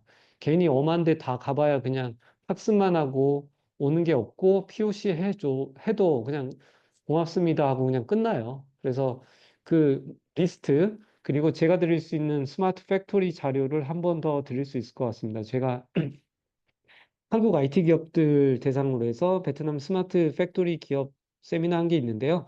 그거 한번 드리도록 하겠습니다. 그래서 질문이 조금 광범위해가지고요. 네. 제가 요 정도까지만 말씀드린 거고, 이 스마트 팩토리랑 로봇 자동화 쪽은 제가 자료 따로 드리도록 하겠습니다. 네. 저희 집도 웨스트 포인트입니다. 그래서 부담 없이 연락 주시면 됩니다. 자, 그러면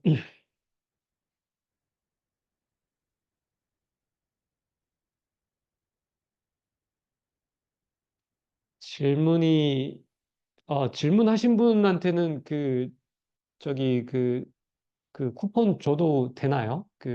스타벅스. 네. 아, 네. 제가, 저희가 체크하고 있어서 예. 제가 따로 드리도록 하겠습니다. 네, 그리고 쿠폰이 아직 많이 혹시 남아 있고요. 예, 네, 계속 주시면은, 네, 제 메일 이쪽으로 주시면은, 더 연락드릴 수 있고, 추가적인 거 알려드릴 수 있고요. 네, 추가적인 자료는 아마 이쪽 대표님한테 요청드리면은 드릴 수가 아마 편하겠죠, 그러기가. 네, 그래서 오늘 이렇게 또 얘기해 보니까 또 이렇게 인연이 되는 회사들이 꽤 많네요. 네.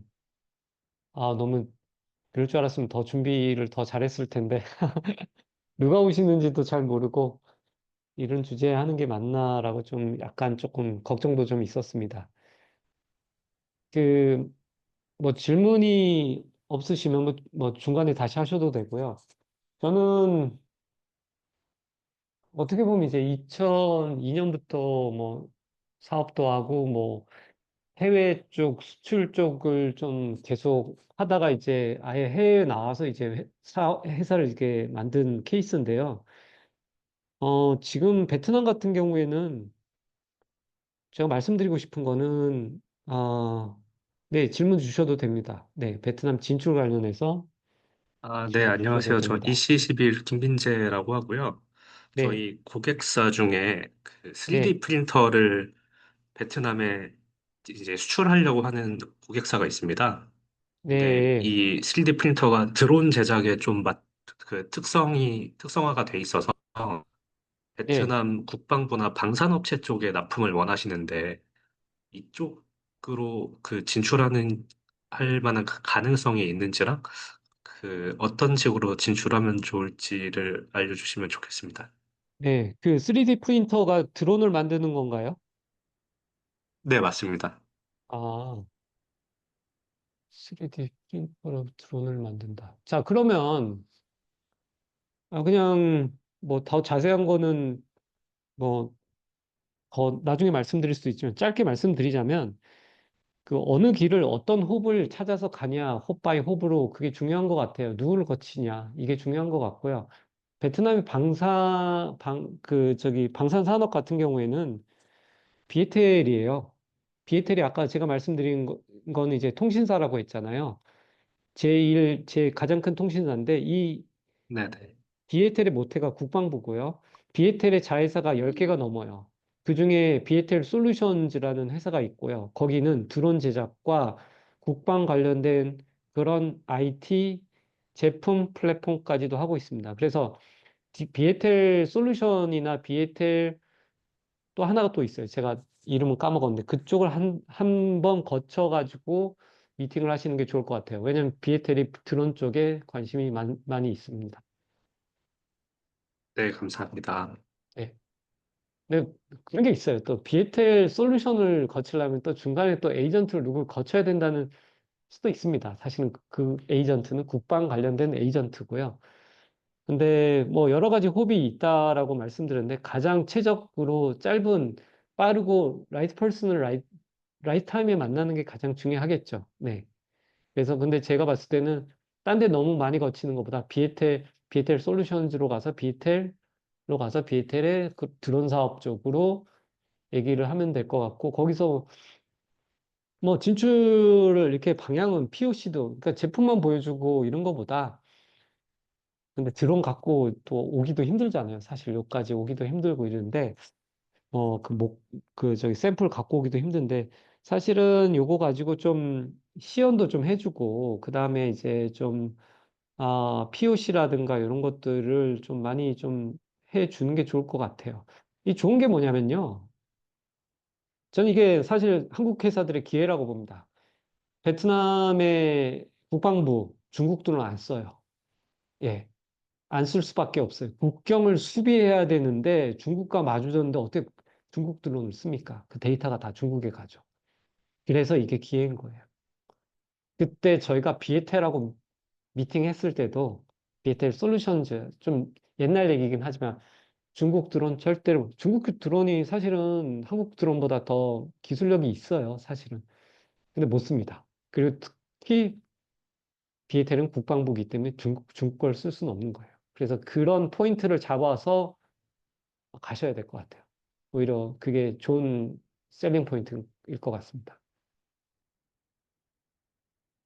그리고 그쪽 네트워크 필요하시면 제가 연결해 드릴게요. 아는 분이 건너 건너 있으니까요. 네. 네, 그래서 또 아주 너무 좋은 질문을 하셨고, 네, 저도 드론에 너무 관심이 또 많았었고요, 예전에. 네, 그래서 참 오늘 좋은 자리인 것 같고, 뭐 질문이 없으시다면 뭐 어느 정도 인내력을 가지고 하셔야 될 것 같아요. 뭐 한두 번 와서 미팅 와서 되는 거는 아닌 것 같고요. 저는 베트남이나 해외 수출, 사업의 성공의 첫걸음은 확률이라고 봅니다. 확률. 사실 운이 좋아야 돼요. 운이 좋아야 된다는 건 타이밍도 좋아야 되고요. 좋은 사람 만나야 되고요. 좋은 연결해 주는 사람 만나야 되고요. 당연히 제품도 좋아야겠죠. 그 외에 좋아야 되는 게 운이 좋아야 되는데, 운 좋으려면 어떻게 하냐면요. 그 횟수, 시도 확률적으로 좀 많이 마주쳐야 되는 거예요. 에이전트도 많이 만나봐야 되고요. 에이전트가 소개해주는 진짜 직접 고객도 많이 만나야 되고, 저희 같은 회사도 많이 만나갖고, 계속 그 확률을 높여야지 성공이라는 거, 그렇잖아요. 100번 하면 2번 성공하는 거, 200번 하면 5번 할 수도 있는 거잖아요. 그런 식으로, 근데 지금 세상이 좋아져갖고, 맨날 안 와도 되잖아요. 비행기 타고. 그 접점만 잘 알면 비대면으로 충분히 만나고 현지에 있는 파트너들을 활용하고 이용하고 그러면서 뭔가 사업이 될 것 같아. 그러면 이제 그때 그 시점에 와서 좀 점을 하나 찍는 거죠. 그게 MOU가 될 수도 있고 POC가 될 수도 있고 그런 의미 있는 거를 찾아갈 수 있는데 그 확률은 여러 가지로 많이 할 수 있어요. 뭐 코트라 같은 데서 정보 줄 수도 있고요. 나이파 같은 데서 정보 줄 수도 있고 한배 무슨 그 행사 많이 하잖아요. 이제 국가에서 지원 많이 해주는 거. 그거 와서 고객 매칭할 수도 있고, 비즈 매칭을 할 수도 있고. 그게, 저도 솔직히 말씀드리면, 제 운이 되게 좋았던 게, 베트남에 2013년 10월에 왔어요. 그래서 베트남의 그 비에텔하고 정확하게 계약한 게 2013년 9월 23일, 이번 주죠. 정확하게 사인했어요. 500억짜리. IPTV, 펑키로. 5년간. 아니야, 500억, 770억짜리구나. 저 뉴스도 나왔어요. 근데 운이 되게 좋았던 게 뭐냐면은, 저는 운이 좋았다고 생각하지만, 저는 그 운을 좋게 만들려고 확률을 높이려고 했고, 그 확률을 가장 높이면 게 좋은 게 뭐냐면, 제가 2013년 10월부터 저 베트남 파견 가겠습니다 해서 호텔에서 1년 동안 살았어요. 계속. 오늘은 누구 만나서 보고서 쓰고, 누구 만나서 보고서 쓰고, VNPT 만나고, 베트남 정부 만나고, 통신사 만나고, 매일 그거를 360일 계속 했던 것 같아요. 뭐, 비자 끊기면 다시 한국 와서 가족 만나서 가족이랑 또 하고, 한 보름 있다 다시 오고, 그게 그 확률이 운을 받쳐준 거고, 만들어준 거, 그 기반에는 우리 한국에 있는 모회사가 이 프로덕트를 갖고 잘 마켓 핏하게 POC도 해줬고, 그거의 결과가 1년도 안 되고, 10월 달에 이 전시회로 왔죠. 전시회로 와서 방송통신 전시회여 갖고, 뭐, 그때도 뭐, 비에텔이라는 회사 만났고, 그게 이제 그 사람들하고 인연을 계속 가다 보니까 그 사람들이 계속 보여주는 것들도 있고 소개시켜 주는 것도 있고 사업을 보여주는 것도 있고 해서 저는 베트남 좋아갖고 회사한테 얘기한 게 저 베트남 가서 1년만 있어 볼게. 6개월만 있어 볼게. 그러니까 뭔가 보인다. 지금 디지털 아날로그 스위치 오프 하고 있다. 그래서 지금이 기회인 것 같고 우리 전시에서 만난 사람들이 에이전트도 있고 직접 고객 비에텔이라는 데도 있고 VTB라는 데도 있고 하니까 타이밍도 괜찮은 것 같아서 처음부터 6개월이나 못했죠. 그냥 그럼 혼나니까 한 달만 있어 볼게요. 그래서 한 달 있어 갖고 정보를 막 이만큼 수집을 했어요. 현지 가서 직접 다 들어보는 거죠. 그분들하고 술 먹으면서도 얘기해주고 뭐 그때 뭐 술자리도 많았고요. 막 정보가 막 넘치는 거예요. 그거 갖고 딱 얘기하니까 한국에서 그럼 한 3달만 더 있어 보자. 3달 더 있다가 6개월 있다 보다 비딩 나옵니다. 그 비딩 RFI 만드시죠. 해서 RFI도 우리가 만들어주고 그래서 그런 확률이 좋지 않았냐라고 생각이 들고 만약에 그렇게 나와서 할 수 없다면은 현재 좀 괜찮은 회사들 통해서 이제 컨설팅 받아보면서 매칭도 해보고 네 그렇게 하고 저희는 계약하고 나서 바로 법인 세웠어요. 그래서 베트남에 50명 뽑았죠. 현지 직원 50명, 베트남 직원 50명 뽑고 그 사업 7년 동안 했죠. 네, 그 돈 중간에 또 새로운 계약들 나오는 거 업셀링도 하면서 그래서 저는 그 토양이 제가 지금 여기서 사업하고 이런데 많은 시행착오에 대한 레슨이 됐던 것 같고, 오신다면은 여러 가지 방법으로 오실 수 있을 것 같아요. 뭐 이런 방법도 있고 저런 방법도 있지만, 그 지금 계신 회사가 갖고 있는 장점을 잘 활용하시고, 현지에 누가 만나냐가 제일 중요하다 했잖아요. 베트남에서. 동남아는요. 미국은 아니에요. 미국은 거기 뭐 잉글로마이크램 다 있고 좋은 그런 빵빵한 네트워크가 다 있고 하다 보니까 베트남은 그래서 아까 말씀하신 그 현지 업체 재무제표도 좀 보셔야 될 것 같고 그러면 가장 좋은 거는 고객하고 직접 연결되는 게 가장 좋아요. 저희는 어떻게 했냐면 전 고객한테 다이렉트로 갔어요. 비에텔 본사 갖고 해갖고 하니까 비에텔의 CTO가 저한테 야 비딩이니까 어떻게 될지 모르고 한 비딩 한 10군데 들어온다. 거기에 맞춰서 해보자. 근데 비에텔이 지정해주는 현지의 공인 에이전트가 있다. 걔하고 얘기해봐. 해서 걔하고 얘기를 했고요. 근데 그쪽 비에텔 라인에서는 C레벨에서는 이쪽 안전한 데다 우리한테 지금까지 실적을 다 보여줬어요. 폴리콤이고 뭐 다 해줘갖고 이번도 이렇게 하고 그럼 에릭슨이 들어온대요. 에릭슨은 다른 B라는 에이전트를 통해서 또 들어와요. 그럼 이게 이제 에이전트와 한국에 있는 회사가 어떻게 잘 융합을 해서 이 고객한테 우리가 위닝 포인트를 잘 받아갈 수 있냐라고 했을 때 우리가 이겼던 거는요. 에릭슨은 유럽에 있다 보니까 출장으로 3달에 한 번씩 왔고 저는 그냥 있었고 네. 있으면서 이길 수 있는 확률을 계속 연구했던 거죠. 에이전트랑 같이 연구했고요. 본사랑 같이 연구했고요. 고객하고 같이 네, 연구를 해가지고 그게 어떻게 잘 됐는지 저희도 그냥 그래서 1등 먹었어요. 가격도 잘 썼죠. 네. 가격 잘 쓰려면 상대 경쟁사 가격도 있어야 되고요. 재밌었던 거는 우리가 에릭슨하고 우선 협상 대상자가 됐어요. 그때 뭐 프랑스 회사도 있었고요. 프랑스 회사가 저희한테 이렇게 연락이 왔어요. 자기네가 그 수주를 할 테니까 그 알티캐스트의 영역은 다 보장해 주겠다. 대신 우리가 수주하게 해달라. 그렇게 판을 막 바꾸고도 이랬어요. 근데 우리는 우리의 이 연합군들이 있으니, 그거는 우리 안 돼도 되니까 이걸 깨면 안 된다. 우리는 이대로 그대로 가자 해서 딱 갔죠. 그래서 그렇게 된 케이스도 있고, 네, 그거는 이제 좀 신사업이다 보니까 이게 좀 했고, 그다음부터 클라우드 사업할 때는 이게 작은 고객들이나 이제 고객 수를 많이 모아야 되는 건 거기에 또 다른 또 전략이 있는 것 같아요. 그건 사스 모델로 가자. 구독형 모델이니까 구독형 모델의 비즈니스 모델이 있을 수 있고요. 뭐 드론 같은 경우에는 국방부를 뚫어야 돼요. 어떻게 하든 비에텔을 뚫어야 되니까 오히려 이제 비에텔 같은 모습이 좀 맞을 것 같고 저희가 처음에 했던 아니면 다른 플랫폼 회사들이나 사스 회사는 지금 제가 하는 비즈니스나 예전에 메가존에 했던 클라우드 AWS 리셀링 하는 모델 그런 식으로 구독형으로 가셔야 될 것 같아요. 그래서 필요하시면 뭐 연락을 뭐 제 메일로 주셔도 되고요. 네, 제가 제가 아는 선에서는 뭐 도움을 드릴 수 있을 것 같습니다. 이렇게 또 이렇게 귀한 시간 또 찾아주셨고 하시니까요. 네. 음, 꺼도 될 것 같은데. 네.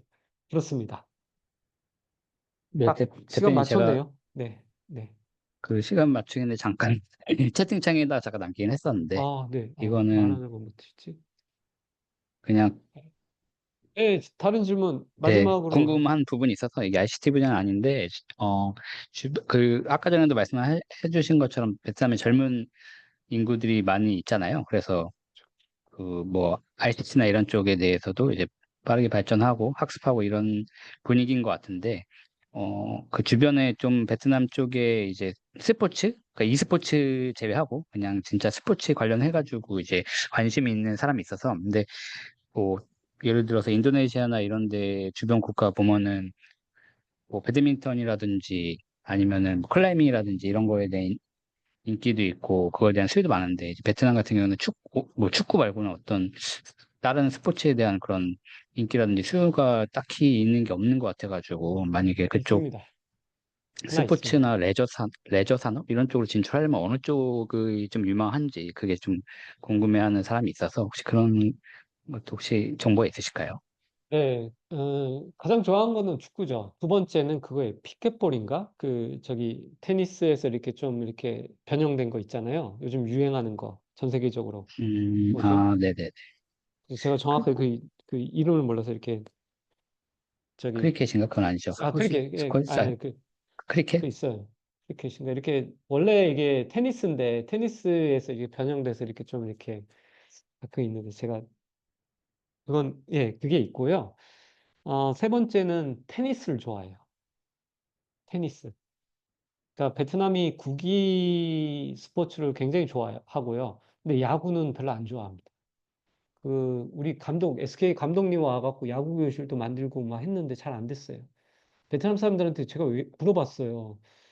야, 야구는 좀 왜 안 좋아하냐? 그러니까 야구는 좀 이렇게 약간 전략이잖아요. 전략 게임이잖아요. 시간도 오래 걸리고 근데 이제 애들은 빠르고 이렇게 순발력 있는 스포츠들을 굉장히 좋아해요. 그래서 축구, 레저 테니스, 쪽은 어때요? 레저. 레저 산업 같은 경우 아직까지 캠핑이라든가 이런 게 아직까지는 활성화되지는 않았어요. 음, 왜냐면 여기 뭐 차 구매하는 게 좀 어렵거든요. 세금이 높아가지고. 음, 그래서 레저 산업 같은 경우에는 여기 좋아하는 거는 이제 국내 여행들 많이 좋아하고, 왜냐면 베트남이 이 음, 숨은 맛집들이 많아요. 여행 맛집들이.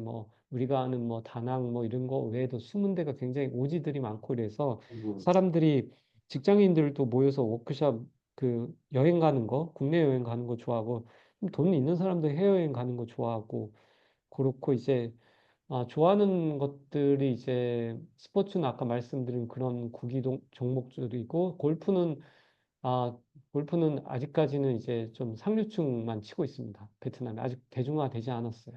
왜냐면 등산 이런 골프는 것도 이제 혹시 수요가 있나요? 등산은 아주 많지 않어요. 한국은 붐이잖아요. 음, 여기는 등산 수요 그렇게 많지 않습니다. 등산 그렇게 많고 그 이제 자전거 있잖아요. 그것도 그렇게 안 많아요. 그 다음에 모토바이크 동호회 그런 거 있잖아요. 그건 외국인만 하고요. 한국 사람들만 주로 하고, 오히려 이런 레크레이션이라든가 이런 레저 산업이 많이 발전하진 않았어요. 네. 네네. 답변 그래서, 감사합니다. 근데 그런 건 있어요. 그 동네마다 축구장이 있어갖고, 축구 이런 거는 되게 많아요. 우리나라보다 더 많은 것 같아요. 네. 그래서 그런 쪽 축구, 그 다음에 테니스. 테니스가 옛날에 우리가 좀 어떻게 보면 좀 80년대 보면 아파트의 정구라고 했죠. 정구장이라서 좀 상류층들이 치던 거잖아요. 테니스가. 그래서 여기는 아직까지 테니스가 좀 많이 좀 대중화 보급이 됐어요. 그래서 테니스, 배드민턴, 그다음에 축구 이 정도일 것 같습니다. 캠핑을 가는 사람이 있긴 한데 여기 캠핑카가 따로 있는 것도 아니고 이제 젊은 가족들 이제 한두 자녀 있는 데는 이제 SUV를 많이 사죠. 차를. 그래서 가긴 하지만 텐트 치고 이러지는 않아요. 한국처럼. 그냥 여행 개념으로 가고, 네. 아직까지 그거 좀 많이 발달은 안 한 것 같습니다. 예, 답변 감사합니다. 네. 지금 시간이 다 된 것 같아서 이제 네. 어쨌든 오늘 이렇게 준비된 강연 다 마무리가 1일차는 마무리가 됐고 이제 바쁜 상황에서도 강사님들 그리고 이제 청취해 주신 분들도 이제 다시 한번 감사의 말씀드립니다. 그리고 오늘 강의 내용들이 어쨌든 그 들으시는 분들 그 해외 진출 전략 수립에 다 도움이 되었으면 좋겠고요. 그리고 이제 저희가 또 그 뭐 내일까지 진행을 하긴 하는데 뭐 만족도 조사 그 링크를 하나 올려드릴 건데 이거 나중에 또 이메일이나 문자로도 공유 드리긴 할 건데 이거 한번 요청드리고요. 그리고 내일은 또 이제 뭐 투자, 뭐 지식재산권, 법률 강의가 진행될 예정이어서 또 많은 참석 부탁드리도록 하겠습니다. 그래서 오늘 교육은 이걸로 마치는 걸로 하겠습니다.